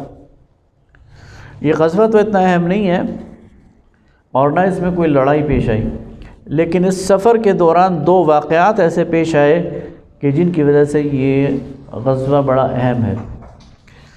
ایک واقعہ تو یہ پیش آیا کہ مسلمان سفر میں تھے تو ایک کنویں پر پانی بھرتے ہوئے 2 غلاموں کے درمیان جھگڑا ہو گیا۔ ہو جاتا ہے، اتفاقاً ایک غلام یہ مہاجرین کا تھا، دوسرا انصار کا تھا۔ مہاجرین کے غلام نے مہاجرین کو اور انصار کے غلام نے انصار کو بلا لیا، اور قریب تھا کہ اس میں لڑائی چھڑ جاتی کہ نبی کریم صلی اللہ علیہ وسلم کو پتہ چلا، شور سن کر آپ باہر آئے اور آپ نے ان کو کہا کہ میں تمہارے درمیان موجود ہوں اور تم نے جاہلیت کی پکار لگائی۔ بہرحال ان سب کو احساس ہو گیا اپنی غلطی کا، اور معاملہ رفع دفع ہو گیا اور وہ واپس ہو گئے۔ عبداللہ ابن ابی نے انصار کے پاس جا کر کہا کہ دیکھو یہ لٹے پٹے جو لوگ آئے ہیں یہ اتنے شیر ہو گئے ہیں کہ اب تمہارے منہ کو آئیں۔ انہیں اکسانے کی کوشش کی اور کہا خدا کی قسم مدینہ جا کر جو ہم میں سے عزت دار ہے وہ ذلیل کو نکال دے گا۔ اس کا خیال یہ تھا کہ میں عزت دار ہوں اور یہ ذلیل لوگ ہیں آئے ہوئے ہیں تو ہم انہیں مدینہ سے نکال دیں گے، اس قصے کو ختم کرتے ہیں۔ حضرت اسامہ بن زید غالباً یہ بات سن رہے تھے یا کوئی اور، انہوں نے رسول اللہ صلی اللہ علیہ وسلم کو جا کر یہ بات بتا دی۔ رسول اللہ صلی اللہ علیہ وسلم نے اس کو بلایا تو یہ صاف منہ کر گیا، اس نے کہا نہیں میں نے تو ایسی کوئی بات نہیں کی۔ بہرحال رسول اللہ صلی اللہ علیہ وسلم نے لشکر کو تیزی سے چلنے کا حکم دیا اور پڑاؤ نہیں کیا بلکہ رات کو بھی چلتے رہے، یہاں تک کہ مدینہ پہنچ گئے۔ تو جب مدینہ پہنچے تو مدینہ کی سرحد پر عبداللہ ابن ابی کا جو بیٹا ہے عبداللہ، وہ مخلص مسلمان تھے، وہ کھڑے تھے تلوار لے کر۔ جب عبداللہ ابن ابی گزرنے لگا تو اس کو روک دیا، کہ تم نہیں جا سکتے۔ رسول اللہ صلی اللہ علیہ وسلم کی عادت مبارک یہ تھی کہ لشکر میں سب سے آخر میں ہوتے تھے، جب سارا لشکر گزر جاتا تو آپ تب جاتے۔ جب سارا لشکر گزر گیا، لشکر دیکھ رہا ہے کہ عبداللہ ابن ابی کو اس کے بیٹے نے روکا ہوا ہے، سارے لشکر نے یہ منظر دیکھ لیا۔ جب رسول اللہ صلی اللہ علیہ وسلم وہاں سے گزرے تو فرمایا یا رسول اللہ، یہ مدینہ تب داخل ہوگا جب آپ اسے اجازت دیں گے، عزت والے آپ ہیں، آپ اسے اجازت دیں گے تو یہ مدینہ میں داخل ہوگا، اور اگر آپ اجازت نہیں دیں گے تو یہ داخل نہیں ہوگا۔ تو اللہ تعالیٰ نے وہ بات اس کے بیٹے کے ذریعے اس پر الٹ دی، اس مخلص بیٹے کے ذریعے۔ نبی کریم صلی اللہ علیہ وسلم نے فرمایا عبداللہ جانے دو اپنے والد، اس لیے کہ آپ کی رحمت للعالمین تھے اور آپ یہ نہیں چاہتے تھے کہ کسی کو اس طرح بات کرنے کا موقع ملے، تو اس طرح اللہ تعالیٰ نے آپ کی عزت کو اور آپ کے مقام اور مرتبے کو ثابت کر دیا۔ اسی غزوے میں ایک اور واقعہ ہوا افک کا۔ ہوتا یہ تھا کہ نبی کریم صلی اللہ علیہ وسلم جب کسی سفر پر جاتے، جہاد پر جاتے، تو ازواج مطہرات امہات المؤمنین کے درمیان قرعہ ڈالتے، اور جس کے نام قرعہ نکلتا ان کو ساتھ رکھتے، اور ان کے لیے انتظام یہ ہوتا کہ ان کے لیے کچھ ایسی یعنی ڈولی سی ہوتی ہے نا، ڈولی لکڑی کی وہ چیزیں بنتی ہیں جس پہ پردے لگے ہوتے ہیں، اور اس کو اونٹنی پر رکھ دیا جاتا ہے، انہی میں وہ بیٹھتی تھیں ازواج۔ تو حضرت عائشہ صدیقہ رضی اللہ تعالی عنہا وہ اس سفر میں آپ کے ساتھ تھیں۔ اچھا، واپسی کا سفر میں بتا چکا ہوں بہت تیزی سے کیا رسول اللہ صلی اللہ علیہ وسلم نے، اسی عبداللہ ابن ابی کے واقعے کی وجہ سے۔ تو راستے میں کہیں پڑاؤ کیا مسلمانوں نے، اور یہ جو ڈولی ہے اس کو مسلمانوں نے اٹھا کے رکھ دیا اونٹنی سے نیچے۔ حضرت عائشہ اس میں موجود ہے۔ حضرت عائشہ اپنی کسی ضرورت کے لیے اس سے باہر نکلیں، اور جب اندر آئیں تو انہیں احساس ہوا ان کا ہار گلے کا کہیں گر گیا، تو اس گلے کے ہار کو ڈھونڈنے کے لیے جب دوبارہ گئی ہیں تو شاید دیر ہو گئی۔ اتنے میں رسول اللہ صلی اللہ علیہ وسلم نے کوچ کا حکم دے دیا لشکر کو، تو وہ جو محافظ تھے انہوں نے اسی طرح وہ خالی ڈولی اٹھا کر اونٹ پر رکھ دی، انہیں احساس ہی نہیں ہوا کہ اس میں اندر کوئی ہے یا نہیں، اور قافلہ چل پڑا۔ جب حضرت عائشہ صدیقہ رضی اللہ تعالی عنہا واپس آئیں تو میدان خالی، رات اندھیری ہے اور کوئی بھی نہیں ہے۔ انہوں نے کہا کہ چلیں، جب میری غیر موجودگی کا احساس ہوگا تو واپس آ جائیں گے۔ وہیں وہ بیٹھ گئی، اور اسی حال میں انہیں نیند آ گئی، وہ سو گئی۔ جب دن چڑھے ان کی آنکھ کھلی، تو بلکہ آنکھ بھی ان کی کھلی اس وقت جب نبی کریم صلی اللہ علیہ وسلم نے، ایک صحابی ہیں حضرت صفوان بن معطل رضی اللہ تعالیٰ عنہ، نبی کریم صلی اللہ علیہ وسلم نے یہ انتظام کیا تھا کہ ان کو لشکر سے پیچھے رکھتے تھے، اور ان سے کہتے تھے کہ تم ایک دن کے وقفے سے واپس آیا کرو، تاکہ کسی کی کوئی چیز گری پڑی ہو یا کوئی اور مسئلہ ہو، کسی کو کوئی مسئلہ ہو جائے تو تم پیچھے سے جب آ رہے ہوگے تو اس کو ایڈریس کر لو گے۔ کسی کی کوئی چیز گر گئی ہے تو اسے اٹھا کے لے آؤ گے، یا کوئی زخمی ہے تو اسے اٹھا کے لے آؤ گے، یا کوئی اور مسئلہ ہے، تو یہ اس حکمت کے تحت ان کو ایک دن پیچھے رکھتے تھے۔ اگلی صبح جب وہ پیچھے آ رہے تھے تو انہوں نے دیکھا کہ ایک خاتون وہ سوئی ہوئی ہیں۔ انہوں نے کہا انا للہ و انا الیہ راجعون، تو یہ آواز سن کر حضرت عائشہ صدیقہ رضی اللہ تعالیٰ عنہ کی آنکھ کھل گئی۔ تو حضرت صفوان نے ان کو پہچان لیا، اس لیے کہ پردے کے احکامات سے پہلے وہ انہیں دیکھ چکے تھے۔ خاموشی سے اپنی اونٹنی لا کر ان کے سامنے بٹھا دی، اور بغیر کچھ کے آگے چلے گئے۔ حضرت عائشہ صدیقہ اونٹنی پر بیٹھ گئیں، اور وہ اونٹنی کی مہار تھامے آگے آگے چلتے رہے، کوئی بات بھی نہیں۔ عین دوپہر کے وقت وہ حضرت عائشہ صدیقہ رضی اللہ تعالیٰ عنہا کو لے کر لشکرگاہ میں پہنچ گئے۔ تو اس منظر کو منافقین نے غلط رنگ دینے کی کوشش کی کہ اس ام المؤمنین نے رات کسی اور مرد کے ساتھ گزاری، اور اس پر پھر باتیں کرنی شروع کر دیں، اور خاص طور پر عبداللہ ابن ابی نے۔ کچھ مخلص مسلمان بھی اس جھانسے میں آ گئے، ان میں سے حضرت ابو بکر کے آزاد غلام مستح بھی تھے۔ تو جب رسول اللہ صلی اللہ علیہ وسلم تک یہ بات پہنچی تو آپ اس پہ بڑے رنجیدہ ہوئے، اور انصار حاضر ہوئے، انہوں نے کہا یا رسول اللہ ہمیں حکم دیں کہ ہم اس عبداللہ ابن ابی کو قتل کر دیں، لیکن آپ نے فرمایا کہ نہیں، یہ اس کا حل نہیں ہے۔ اسی دوران نبی کریم صلی اللہ علیہ وسلم یہ انتظار کر رہے تھے کہ یا تو اللہ تعالیٰ کی طرف سے کوئی وحی آئے اور یہ معاملہ کلیئر ہو، یا اس کی کوئی اور صورت پیدا ہو تاکہ یہ افواہیں یہ دم توڑ جائیں، اس لیے کہ یہ نبی کریم صلی اللہ علیہ وسلم کی ذات پر حملہ ہے، آپ کے گھر پر حملہ ہے، اور جو نفسیاتی پریشانی اور جو اس کے وہ ہیں وہ تو ظاہرہ کر رہے تھے، فیس کر رہے تھے۔ صحابہ کرام رضوان اللہ تعالیٰ علیہم اجمعین وہ آپ کی خدمت میں حاضر ہونا چاہتے تھے، لیکن آپ ان کو یعنی ملاقات نہیں کر رہے تھے۔ حضرت عمر رضی اللہ تعالیٰ عنہ انہوں نے نبی کریم صلی اللہ علیہ وسلم سے اجازت طلب کی اور کہا یا رسول اللہ یہ نکاح آپ نے خود کیا ہے یا اللہ نے آپ کا نکاح کیا؟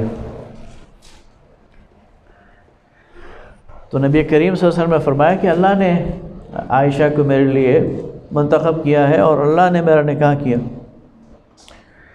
تو حضرت عمر نے کہا یا رسول اللہ، اللہ اپنے پاک پیغمبر کے لیے کسی ناپاک عورت کا انتخاب نہیں کر سکتا۔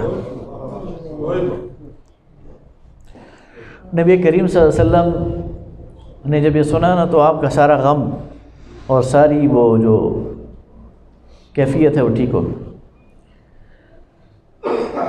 حضرت عائشہ صدیقہ رضی اللہ تعالیٰ عنہ فرماتی ہے میں اس سارے معاملے سے بے خبر تھی، اور لیکن میں دیکھ رہی تھی کہ رسول اللہ نے بھی ایک بے رخی برتنی شروع کر دی ہے، بات نہیں کر رہے، عام لوگ بھی مجھ سے کھچے کھچے رہتے ہیں۔ اور ایک دن میں شام کو یا رات کو رفع حاجت کے لیے گئی تو مستح کی جو والدہ ہیں وہ میرے ساتھ تھیں، تو انہیں ٹھوکر لگی، تو انہوں نے مستح کو بدعا دی۔ تو میں نے کہا تم اچھی ماں ہو، بیٹے کو بدعا کیوں دے رہی ہو؟ تو انہوں نے پھر سارا قصہ مجھے سنایا، تو میرا تو رنگ فق ہو گیا کہ اچھا یہ معاملہ چل رہا ہے اور مجھے پتہ ہی نہیں ہے۔ لیکن میں نے کہا اللہ میری برات کرے گا انشاءاللہ۔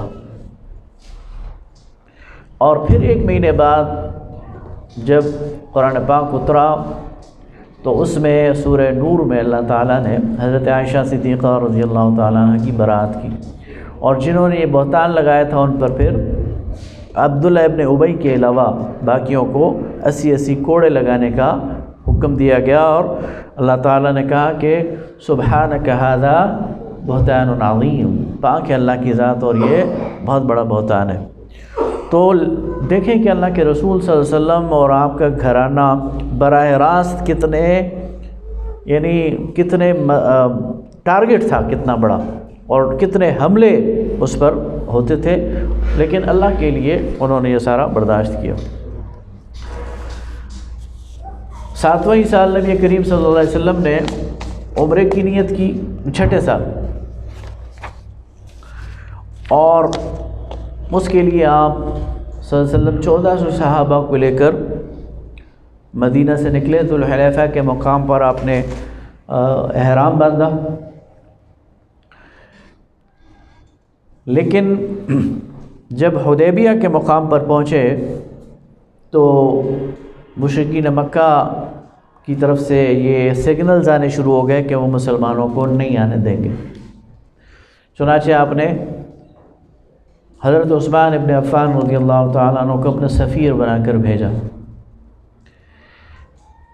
مشرکین نے کسی بہانے سے حضرت عثمان کو روک لیا، پیچھے مسلمانوں کے اندر یہ غلط اطلاع آ گئی، افواہ آ گئی کہ مشرکین نے مسلمانوں کو حضرت عثمان کو قتل کر دیا، شہید کر دیا۔ نبی کریم صلی اللہ علیہ وسلم نے صحابہ کرام کو ایک درخت کے نیچے جمع کر کے حضرت عثمان کا بدلہ لینے کے لیے موت پر بیعت لی کہ زندہ ہیں تو اس وقت تک یہاں سے جائیں گے نہیں، ٹلیں گے نہیں جب تک کہ عثمان کا بدلہ نہ لے لیں۔ اسے بیعت رضوان کہتے ہیں۔ اللہ تعالیٰ نے فرمایا ید اللہ فوق ایدیہم، اللہ کا ہاتھ تھا ان کے ہاتھوں کے اوپر۔ مشرکین کو جب پتہ چلا کہ مسلمان تو مرنے مارنے کے لیے تیار ہو گئے ہیں حضرت عثمان کا بدلہ لینے کے لیے، تو انہوں نے حضرت عثمان کو رہا کر دیا اور پھر سہیل بن عمرو اور مختلف لوگوں کو سفارت کے لیے بھیجا، اور پھر مختلف وفود آنے کے بعد جو معاہدہ ہوا اسے صلح حدیبیہ کہتے ہیں، اور اس کے نتیجے میں یہ طے پایا کہ اس سال مسلمان واپس چلے جائیں گے، اگلے سال آئیں گے اور عمرہ کریں گے، 3 دن تک مکہ کے اندر رہیں گے۔ جو شخص مکہ سے مسلمان ہو کر جائے گا، مسلمان پابند ہے اسے واپس کرنے کا، اور جو مدینہ سے واپس آئے گا مشرکین کی طرف تو مشرکین پابند نہیں ہیں اسے واپس کرنے کا۔ اور دونوں فریقین کے درمیان 10 سال کی جنگ بندی کا معاہدہ ہے۔ یہ اصل میں کرکس تھا، یہ جو 10 سال کے امن کا گیپ تھا یا وقفہ تھا، یہ اصل میں اس معاہدے کی ایک بنیاد تھی جس پر مسلمانوں نے یہ کیا۔ باقی شرائط بظاہر مسلمانوں کے خلاف تھیں، اور اسی وجہ سے صحابہ کرام رضوان اللہ تعالی علیہم اجمعین اس پر پریشان بھی تھے۔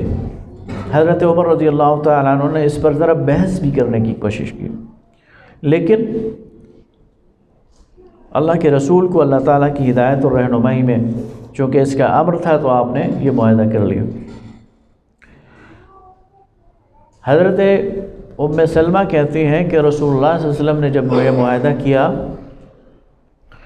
تو لوگوں کو کہا احرام کھول دیں، لوگ احرام سے تھے، اور سر منڈوا لیں اور جو قربانی کے جانور لائیں انہیں ذبح کر لیں، تو کوئی نہیں اٹھا، سارے اپنی جگہ بیٹھے رہے۔ تو رسول اللہ صلی اللہ علیہ وسلم نے خیمے میں جا کر حضرت ام سلمہ سے شکایت کی کہ تمہاری قوم نے میری بات نہیں مانی۔ تو ام المومنین نے کہا یا رسول اللہ اس وقت یہ مرے ہوئے ہیں، یہ آپ کے نافرمان نہیں ہیں، ایسا نہیں ہے کہ یہ نافرمانی کر رہے ہیں، یہ مرے ہوئے ہیں، غم سے نڈھال ہیں۔ اب ایسا کریں کہ خود جا کر احرام کھول لیں، بال منڈوا لیں، قربانی کریں، یہ خود کرنا شروع کر دیں۔ ایسا ہی ہوا، نبی کریم صلی اللہ علیہ وسلم باہر تشریف لائے، آپ نے بال منڈوائے، احرام کھلوایا، اپنا جانور ذبح کیا، تو سب نے آپ کی دیکھا دیکھی وہ کام شروع کر دیا۔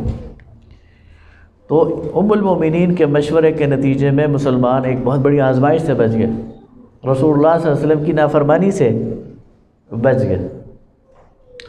مسلمان واپس ہو گئے، اور یہ جو 10 سال کا وقفہ ملا اس کو پھر بہت اچھے طریقے سے مسلمانوں نے اس میں سے ابتدائی 2 سال ہی استعمال کیے، لیکن اس 2 سال کے اندر اندر پورے جزیرۃ العرب کا ماحول بدل گیا۔ آپ نے بادشاہوں کے نام خطوط بھیجے، جزیرۃ العرب سے باہر اسلام کی دعوت وہ پہنچ گئی۔ اسی طرح جب آپ مشرکین کی طرف سے مطمئن ہو گئے تو پھر آپ نے یہود کی خبر لینے کی طرف سوچا کہ جب تک خیبر کے اندر اور جزیرۃ العرب کے اندر یہود موجود ہے یہاں امن نہیں آ سکتا، اور ان کا آخری گڑھ خیبر ہے۔ تو اس کو مسمار کرنے کے لیے پھر نبی کریم صلی اللہ علیہ وسلم نے صحابہ کرام کو حرکت دی، اور 7 ہجری میں غزوہ خیبر ہوئے۔ مشکل مرحلہ تھا، مشکل وہ تھا، معرکہ تھا اور غزوہ تھا، اور بڑی دقت پیش آئی ہے مسلمانوں کو خیبر کو فتح کرنے میں۔ بالآخر حضرت علی رضی اللہ تعالیٰ عنہ کی قیادت میں جو آخری قلعہ ہے خیبر کا وہ فتح ہوا ہے، اور ان کا جو سردار مرحب ہے وہ مارا گیا ہے۔ اور اسی خیبر کے موقع پر وہ مہاجرین حبشہ وہ بھی نبی کریم صلی اللہ علیہ وسلم سے آ کر ملے ہیں، ان میں حضرت جعفر بھی تھے، جن کو نبی کریم صلی اللہ علیہ وسلم دیکھ کر بہت خوش ہوئے، اور فرمایا کہ مجھے نہیں معلوم کہ آج مجھے خیبر کے فتح کی زیادہ خوشی ہے یا جعفر کے آنے کی زیادہ خوشی ہے۔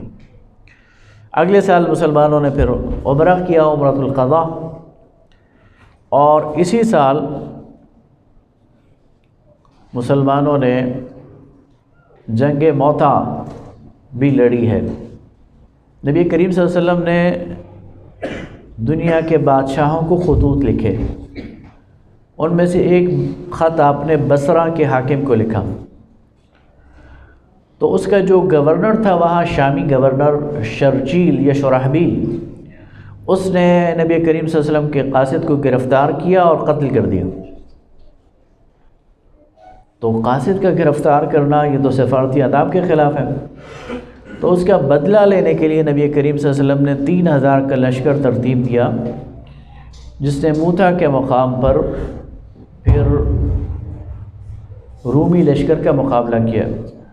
جب نبی کریم صلی اللہ علیہ وسلم نے یہ لشکر بھیجا تو آپ نے فرمایا کہ زید بن حارثہ اس کے امیر ہیں، جب زید شہید ہو جائیں تو جعفر امیر ہوں گے، اور جب جعفر شہید ہو جائیں تو عبداللہ بن رواحہ امیر ہوں گے، اور جب عبداللہ بن رواحہ شہید ہو جائیں تو پھر تم اپنے میں سے جسے امیر بنانا بنا لینا۔ یہ پہلا موقع تھا کہ نبی کریم صلی اللہ علیہ وسلم کی زبان مبارک سے یہ بات نکل رہی تھی۔ تو یہ جو 3 تھے، ان سے لوگ ایسے مل رہے تھے جیسے شہیدوں سے ملتے ہیں، انہیں پتہ تھا کہ رسول اللہ کی زبان مبارک سے نکل گیا تو یہ اب شہید ہے۔ یہ گئے، رومی سرحد پر 1.5 لاکھ فوج سے ان کا مقابلہ ہوا۔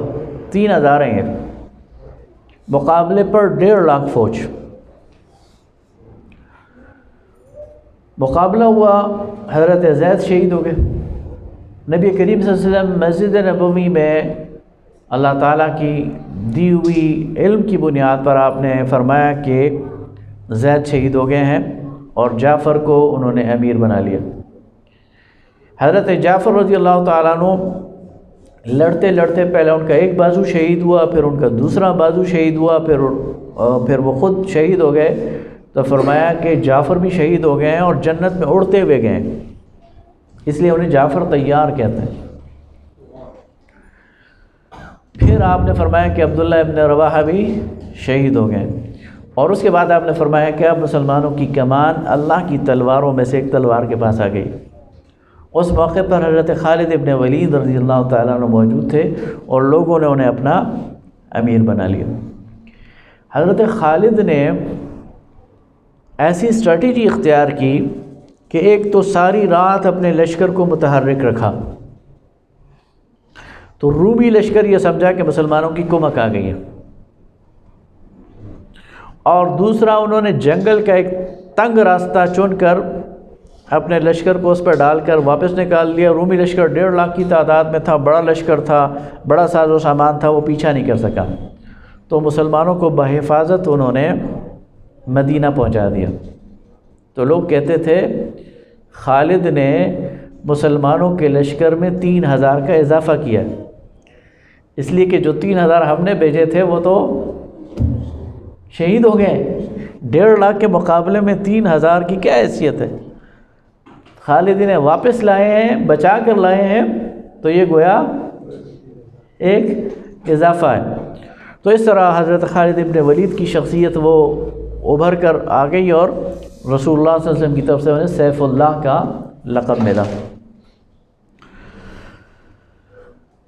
صلح حدیبیہ میں یہ طے ہوا تھا کہ بنو خزاعہ یہ مسلمانوں کا حلیف ہے، اور بنو بکر یہ قریش کا حلیف ہے، تو جو کنڈیشنز ہیں وہ ان دونوں پہ بھی اپلائی ہوتی ہیں۔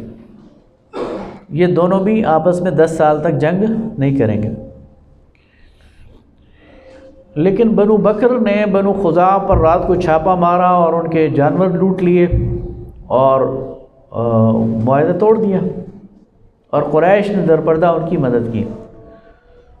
بنو خزاعہ کے لوگ مدینہ آئے اور انہوں نے نبی صلی اللہ علیہ وسلم سے فریاد کی کہ آپ کا معاہدہ ہوا ہے اور انہوں نے ہمارے ساتھ یہ کیا۔ یہ چیز ابو سفیان کو پتہ چل گئی، اور ابو سفیان کو اندازہ ہو گیا کہ قریش کا یہ کام اور بنو بکر کا یہ کام تو معاہدہ توڑنے کے برابر ہے، تو وہ معاہدے کو از سر نو قائم کرنے اور اس کی تجدید کرنے کے لیے مدینہ پہنچ گیا۔ مدینہ میں اسے کوئی لفٹ ہی نہ کرائے، کوئی بات ہی نہ کرے، تو وہ اپنی بیٹی کے گھر پہنچ گیا، ام حبیبہ، ام المؤمنین، ام حبیبہ۔ اور جو رسول اللہ صلی اللہ علیہ وسلم کا بستر ہے اس پہ بیٹھنے کی کوشش کی تو ام المؤمنین نے کہا نہیں ادھر نہ بیٹھو، یہ رسول اللہ کا پاک بستر ہے، یہاں تم نہیں بیٹھ سکتے، تم ناپاک ہو، مشرک ہو۔ وہ اور حیران ہوا، میری اپنی بیٹی ہے، مجھے بیٹھنے بھی نہیں دے رہی۔ پھر بالآخر وہ حضرت علی رضی اللہ تعالیٰ عنہ کے پاس گیا اور کہا کہ میں امان کے لیے آیا ہوں، میں معاہدے کی تجدید کے لیے آیا ہوں۔ تو حضرت علی نے اسے کہا کہ میں تمہیں کیسے امان دے سکتا ہوں اور کیسے تجدید کر سکتا ہوں، اگر رسول اللہ صلی اللہ علیہ وسلم نہ چاہیں تو صرف ان کا اختیار ہے۔ روایات میں آتا ہے کہ حضرت حسن اور حسین یہ دونوں چھوٹے چھوٹے بچے تھے، دو تین تین سال کے، اور کھیل رہے تھے۔ تو ابو سفیان نے کہا اگر یہ بچے بھی مجھے امان دے دے نا تو یہ میرے لیے کافی ہے۔ تو حضرت فاطمہ نے کہا کہ یہ بچے تمہیں کیسے امان دے سکتے ہیں، یہ تو ان کو تو سمجھ بھی کچھ نہیں ہے، لیکن اس کی ذہنی حالت آپ اندازہ لگا۔ بہرحال اسے اور کچھ سمجھ نہیں آئی تو اس نے مسجد میں آ کر یک طرفہ اعلان کر دیا کہ میری طرف سے معاہدہ برقرار ہے اور میری طرف سے امان ہے، اور چلا گیا۔ مکہ جا کر اس نے کہا کہ میں نے اعلان کر دیا، تو انہوں نے کہا تمہارے اعلان کے جواب انہوں نے کیا دیا ہے؟ انہوں نے کہا کسی نے کوئی جواب نہیں دیا۔ کہا اللہ تمہیں غارت کرے، جب تمہاری بات کا کسی نے جواب نہیں دیا تو پھر اس کا مطلب یہ ہے کہ مانا ہی نہیں ہے کسی نے تمہاری بات کو۔ نبی کریم صلی اللہ علیہ وسلم نے مکہ پر حملہ کرنے کی پھر خفیہ تیاری شروع کر دی، اور بالآخر 10,000 صحابہ کرام کا لشکر لے کر آپ مکہ کی طرف روانہ ہوئے، اور مشرکین مکہ کو اس وقت پتہ چلا جب مسلمان بالکل ان کے سر پر آ پہنچے تھے، اور جب مکہ کے باہر مسلمانوں نے پڑاؤ ڈالا ہے تو رسول اللہ صلی اللہ علیہ وسلم نے حکم دیا کہ ہر 4 افراد اپنے لیے الگ الاؤ جلائیں۔ تو جب رات کو ابو سفیان نے پہاڑی پہ چڑھ کر منظر دیکھا تو پوری وادی وہ آگ ہی آگ نظر آ رہی تھی، تو وہ جو 10,000 کا تھا وہ 1,00,000 لشکر نظر آ رہا تھا۔ اس کی بالکل قوت جواب دے گئی۔ حضرت عباس رضی اللہ تعالیٰ عنہ اس کے ساتھ تھے، انہوں نے کہا کہ اب بھی وقت ہے، میں تمہیں رسول اللہ کی خدمت میں پیش کر دیتا ہوں، ایمان لے آؤ اور اپنی جان بچا لو۔ تو حضرت عباس رضی اللہ تعالیٰ عنہ نے اسے اپنے ساتھ گدھے پر پیچھے بٹھایا اور سیدھے اسلامی لشکر میں لے آئے۔ قریب پہنچے تھے کہ حضرت عمر نے دیکھ لیا، اور حضرت عمر لپک پڑے کہ اللہ کا دشمن میرے ہاتھ آیا۔ اب حضرت عباس کی کوشش ہے کہ اس کو جلد سے جلد رسول اللہ کے خیمے میں پہنچائیں، اور حضرت عمر کی کوشش ہے کہ رسول اللہ کے خیمے سے پہنچنے سے پہلے میں اس کا کام کر دوں۔ لیکن حضرت عباس کامیاب ہو گئے اور ابو سفیان کو رسول اللہ صلی اللہ علیہ وسلم کے خیمے میں داخل کر دی۔ وہاں پھر اس نے ایمان قبول کر لیا، رسول اللہ صلی اللہ علیہ وسلم نے اسے امن دے دیا۔ فرمایا کہ حضرت عباس نے فرمایا یا رسول اللہ یہ اعزاز پسند آدمی ہے، اسے کوئی اعزاز دے دیں۔ تو آپ نے فرمایا کہ جو ابو سفیان کے گھر میں داخل ہو گیا اسے امن ہے۔ وہ دوڑا واپس گیا مسلمان ہو کے حضرت ابو سفیان، اور کہا کہ جو بیت اللہ میں داخل ہو گیا اسے امن ہے، جو ابو سفیان کے گھر میں داخل ہو گیا اسے امن ہے۔ لوگوں نے کہا تمہارے گھر میں کتنے لوگ آ سکتے ہیں، تمہارے گھر میں اتنی جگہ ہے کہ سارا مکہ آ جائے؟ تو اس نے کہا نہیں، رسول اللہ صلی اللہ علیہ وسلم نے فرمایا کہ جو اپنے گھر کا دروازہ بند کر لے وہ بھی امن سے ہے، اس کو بھی نہیں چھیڑا جائے۔ اور اس طرح جب اگلے دن صبح چاشت کے وقت مسلمانوں کا لشکر داخل ہوا ہے تو کوئی مزاحمت نہیں ہوئی، اور مسلمان فاتح اور منصور ہو کر اس گھر میں اور اس شہر میں داخل ہوئے جہاں سے ان کو نکالا گیا تھا۔ رات کی تاریکی میں جہاں سے مسلمان نکلے تھے، وہاں دن کی روشنی میں پوری آب و تاب کے ساتھ اور اعزاز کے ساتھ مسلمان داخل ہوئے نبی کریم صلی اللہ علیہ وسلم کے حکم پر۔ اب آپ دیکھیں، جب رسول اللہ صلی اللہ علیہ وسلم نے برداشت کیا تو برداشت کی حد دیکھیں کہ پورا مکی دور آپ صلی اللہ علیہ وسلم نے بیت اللہ کے اندر بتوں کو برداشت کیا ہے۔ ایک دن کے لیے بھی آپ نے پسند نہیں کیا لیکن برداشت کیا۔ لیکن جب مسلمان فاتح ہو کر مکہ کے اندر آئے ہیں تو چاشت کے وقت مسلمان داخل ہوئے ہیں اور ظہر سے پہلے پہلے تمام بتوں کو توڑ دیا۔ جب ختم کرنے کا موقع آیا تو پھر ایک سیکنڈ بھی برداشت نہیں کیا، صف ظہر سے پہلے پہلے، ظہر کی اذان ہوئی ہے اس وقت بیت اللہ پاک ہو چکا تھا، اور اس وقت سارے سرداران قریش یہ گردن جھکائے یہ کھڑے تھے بیت اللہ کے ہاتھے میں۔ رسول اللہ صلی اللہ علیہ وسلم نے کعبہ کا دروازہ کھلوایا، اندر تشریف لے گئے، اس کی صفائی ہو چکی تھی، اور وہاں سے واپس آ کر چوکھٹ کو اس طرح پکڑ کر آپ صلی اللہ علیہ وسلم نے پوچھا میرے بارے میں تمہارا کیا خیال ہے، اور آج مجھ سے کس سلوک کی توقع کرتے ہو؟ تو انہوں نے کہا آپ ہمارے شریف بھائی ہیں اور آپ سے ہمیں عمدہ سلوک کی توقع ہے۔ آپ نے فرمایا میں تم سے وہی سلوک کرتا ہوں اور تمہیں وہی بات کہتا ہوں جو یوسف نے اپنے بھائیوں کو کی تھی، اذهبوا انتم الطلقاء، جاؤ تمہیں چھوڑ دیا گیا، تم مامون ہو، تمہیں کوئی کچھ وہ نہیں ہوگا۔ اور اس کے بعد پھر نبی کریم صلی اللہ علیہ وسلم 19 دن تک، 18 یا 19 دن تک مکہ میں رہے۔ انصار کو یہ خدشہ تھا کہ کہیں رسول اللہ صلی اللہ علیہ وسلم مکہ فتح کرنے کے بعد یہیں نہ رہ جائیں، تو آپ نے ان کی خدشات کو دیکھتے ہوئے کہا نہیں، اب مرنا جینا تمہارے ساتھ، تم نے مجھے اس وقت ٹھکانہ دیا جب کوئی نہیں دے رہا تھا، تو اب میرا شہر فتح ہو گیا لیکن میں نے یہاں رہنا نہیں ہے، اب مرنا جینا تمہارے ساتھ۔ اور غزوہ حنین میں نبی کریم صلی اللہ علیہ وسلم نے مشرکین مکہ تازہ ایمان لائے تھے، نئے نئے مسلمان تھے، تو تالیف قلب کے لیے انہیں بہت زیادہ مال غنیمت دیا، کسی کو 200 اونٹ دیے، کسی کو 300 اونٹ دیے۔ تو انصار کے اندر یہ بے چینی پیدا ہو گئی کہ سارا مال تو انہوں نے لے لیا، ہمیں کچھ نہیں دیا۔ تو آپ صلی اللہ علیہ وسلم نے انصار کو ایک بڑے خیمے میں جمع کیا اور کہا کہ میں نے یہ باتیں سنی ہیں، تو تم کہو،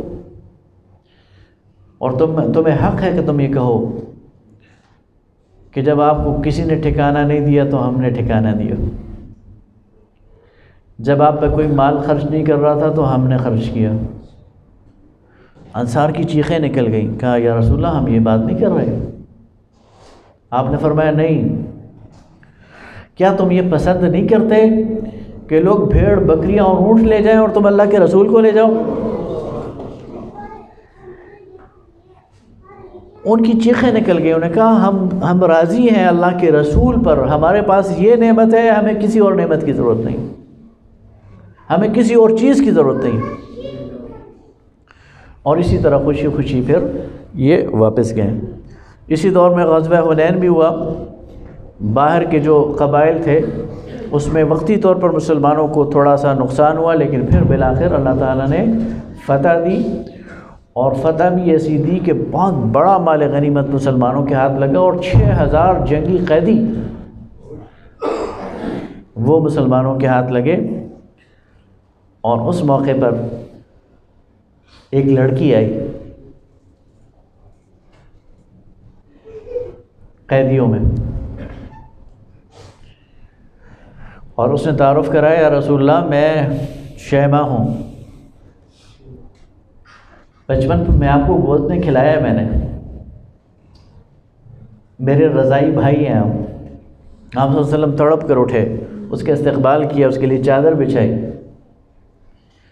اور کہا کہ مہاجرین کو، انصار کو کہ یہ تو میری بہن ہے اور یہ تو میری قرابت ہے، ان کو آزاد کر دیا جائے، کیا آپ اس کی اجازت دیتے ہیں؟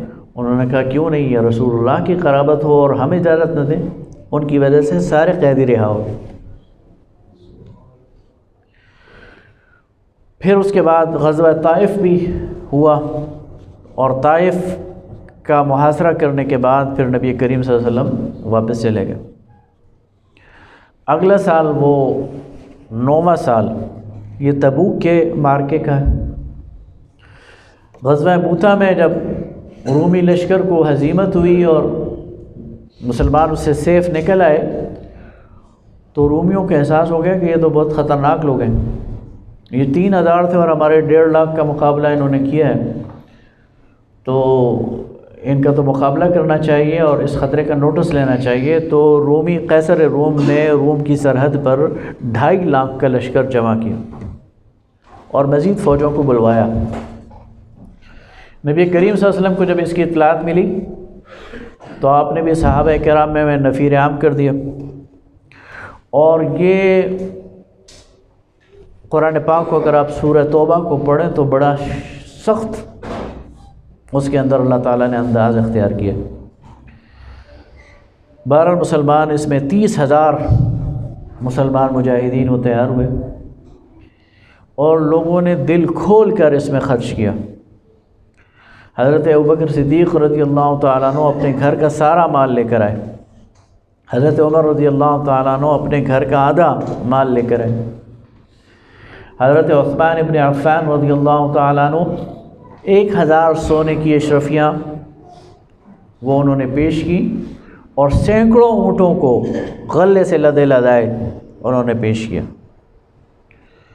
اور باقی صحابہ نے بھی جس کے ہاتھ میں جتنا تھا اس نے کیا، جس کے پاس 1 کلو کھجور تھی وہ بھی اس نے دی، اور جس کے پاس کوئی خزانہ تھا وہ بھی اس نے دیا۔ تو ایک بہت بڑا لشکر لے کر نبی کریم صلی اللہ علیہ وسلم 20-25 دن کی مسافت طے کر کے تبوک کے مقام تک پہنچے۔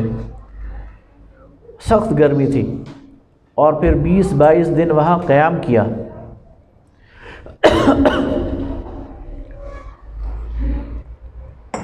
اور پھر جب قیصر روم کو پتہ چلا کہ مسلمان 3000 تھے تو ہمارا 1.5 لاکھ مقابلہ نہیں کر سکا، تو اب تو 30-35 ہزار آ گئے ہیں، تو اس نے جنگ کا ارادہ ملتوی کر دیا، اپنی فوجوں کو منتشر کر دیا، مسلمانوں کے مقابلے پہ آنے کی اسے ہمت نہیں ہوئی، اور مسلمان فاتح اور منصور ہو کر واپس آئے۔ تو 3-3.5 مہینے کا ایک سفر بڑی عسرت کا اور بڑی تنگ دستی کا یہ 9 ہجری میں ہوا ہے، اور اس میں اللہ تعالیٰ نے مسلمانوں کو فتح دی ہے۔ اس کے بعد نبی کریم صلی اللہ علیہ وسلم نے اعلان کرا دیا کہ اس سال یعنی 10ویں سال آپ نے حج کرنا ہے۔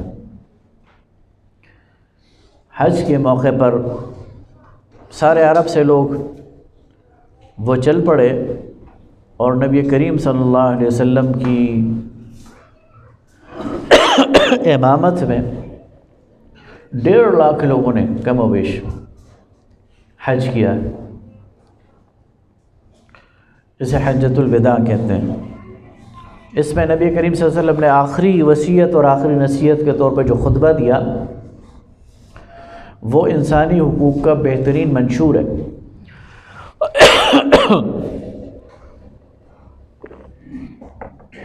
کل میں نے آپ کے سامنے یہ کتاب بتائی تھی نا کہ ڈاکٹر نثار احمد صاحب انہوں نے عہد نبوی میں ریاست کا نشو و ارتقاء، انہوں نے ہی خطبہ حجۃ الوداع پہ بھی ایک کتاب لکھی ہے اتنی موٹی، اور اس خطبے میں جو آرٹیکلز ہیں، اس خطبے میں جو دفعات بیان ہوئی ہیں، وہ آج تک انسانوں کے لیے رہنمائی ہیں۔ 1945 میں اقوام متحدہ نے چارٹر آف ہیومن رائٹس پیش کیا۔ اس چارٹر آف ہیومن رائٹس کا تقابل کریں اگر آپ خطبہ حجۃ الوداع سے، تو خطبہ حجۃ الوداع ہر لحاظ سے اس چارٹر آف ہیومن رائٹس سے زیادہ بہتر اور زیادہ قابل عمل اور زیادہ فضیلت والا. گویا انسان کو جو بنیادی انسانی حقوق گزشتہ صدی میں مغرب نے دیے، 1400 سال پہلے اسلام نے دیے.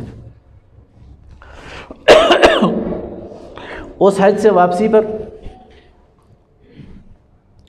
پھر نبی کریم صلی اللہ علیہ وسلم مختصر عرصہ حیات رہے.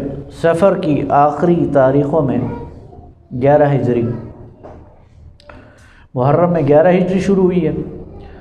سفر میں آپ صلی اللہ علیہ وسلم آخری تاریخوں میں بیمار ہوئے، جنت البقیع میں گئے، کسی جنازے میں واپس آئے تو آپ کو بخار محسوس ہوا، اور پھر 13-14 دن آپ صلی اللہ علیہ وسلم بیمار رہے. لیکن مسلسل آپ اس دوران مسجد نبوی میں آتے رہے ہیں، نماز پڑھاتے رہے، الا یہ کہ آخری 4 دن پھر آپ صلی اللہ علیہ وسلم نماز پڑھنے کے بھی قابل نہیں رہے. یعنی 4 دن پہلے عشاء کے وقت کے لیے آپ صلی اللہ علیہ وسلم نے آنے کی کوشش کی لیکن بے ہوش ہو گئے. پھر جب ہوش آیا تو کہا لوگوں نے عشاء کی نماز پڑھ لی ہے، تو کہا نہیں، آپ کا انتظار کر رہے ہیں. تو دوبارہ اٹھنے کی کوشش کی لیکن بے ہوش ہو گئے. تیسری دفعہ پھر اٹھنے کی کوشش کی لیکن بے ہوش ہو گئے. تو پھر جب ہوش آیا تو کہا ابو بکر کو کہو کہ نماز پڑھا دیں. حضرت عائشہ صدیقہ رضی اللہ تعالیٰ عنہ نے اصرار کیا کہ کسی اور کو کہیں، اس لیے کہ وہ رقیق القلب ہیں، نرم دل ہیں، وہ آپ کے مسئلے پہ کھڑا نہیں ہو سکیں گے. لیکن فرمایا نہیں، ابو بکر کو کہو. چنانچہ آپ کی زندگی میں پھر 17 نمازیں حضرت ابو بکر صدیق رضی اللہ تعالیٰ عنہ نے پڑھائیں.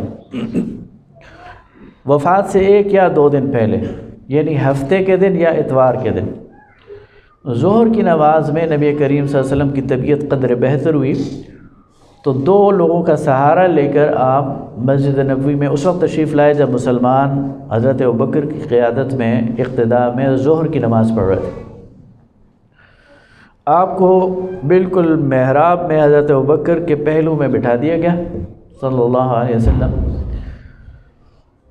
پھر نماز رسول اللہ نے پڑھائی ہے، حضرت ابوبکر نے تکبیر کہہ کر لوگوں تک پہنچائی، اور وہ آخری نماز ہے جو مسلمانوں نے نبی کریم صلی اللہ علیہ وسلم کی اقتداء میں پڑھی. سوموار کے دن آپ صلی اللہ علیہ وسلم کی طبیعت زیادہ بگڑ گئی، اور حضرت عائشہ صدیقہ رضی اللہ تعالیٰ عنہ کے حجرے میں، ان کی گود میں آپ صلی اللہ علیہ وسلم نے پھر اپنی جان اللہ تعالیٰ کے سپرد کی ہے. پھر سوموار کا پورا دن، منگل کا پورا دن صحابہ کرام رضوان اللہ تعالیٰ علیہم اجمعین، اسی دوران کپڑوں سمیت آپ کو غسل دیا گیا، اور پھر صحابہ 10-10 کی ٹولی میں آ کر آپ صلی اللہ علیہ وسلم پر درود اور سلام پڑھتے تھے. اس لیے کہ جنازہ تو پیغمبر کا ہوتا نہیں ہے، وہ تو مغفرت شدہ ذات ہے. تو صحابہ کرام 10-10 کی ٹولی میں آتے، آپ پر درود پڑھتے اور واپس چلے جاتے. تو سوموار کا پورا دن اور منگل کا پورا دن یہ سلسلہ چلتا رہا. منگل اور بدھ کی جو درمیانی رات ہے اس میں پھر آپ کو اسی حجرہ عائشہ میں آپ کی تدفین کر دی گئی. وآخر دعوانا ان الحمدللہ رب العالمین. میں گزارش کر چکا ہوں کہ بہت مختصر سی اور اشارات کی زبان میں نے بات کی ہے، ورنہ اس پورے اس کو سمیٹا نہیں جا سکتا. اس کے باوجود کوئی سوال ہو تو میں حاضر ہوں. اور اگلی بات یہ ہے کہ الحمدللہ آج ہم نے 5واں پروگرام کیا ہے. یہ پروگرام بھی اور اس سے پہلے کے پروگرام ریکارڈ شدہ موجود ہیں یوٹیوب پر. تو جو لوگ آج آئے ہیں اور انہوں نے باقی پروگرام ان کو مس کیا ہے تو یہ موقع ہے کہ وہ اس یوٹیوب پر اس کو سن سکتے ہیں. اور میرا خیال ہے کہ ہمیں خود بھی سننا چاہیے اور اپنی نوجوان نسل کو بھی سنانا چاہیے. بہت شکریہ.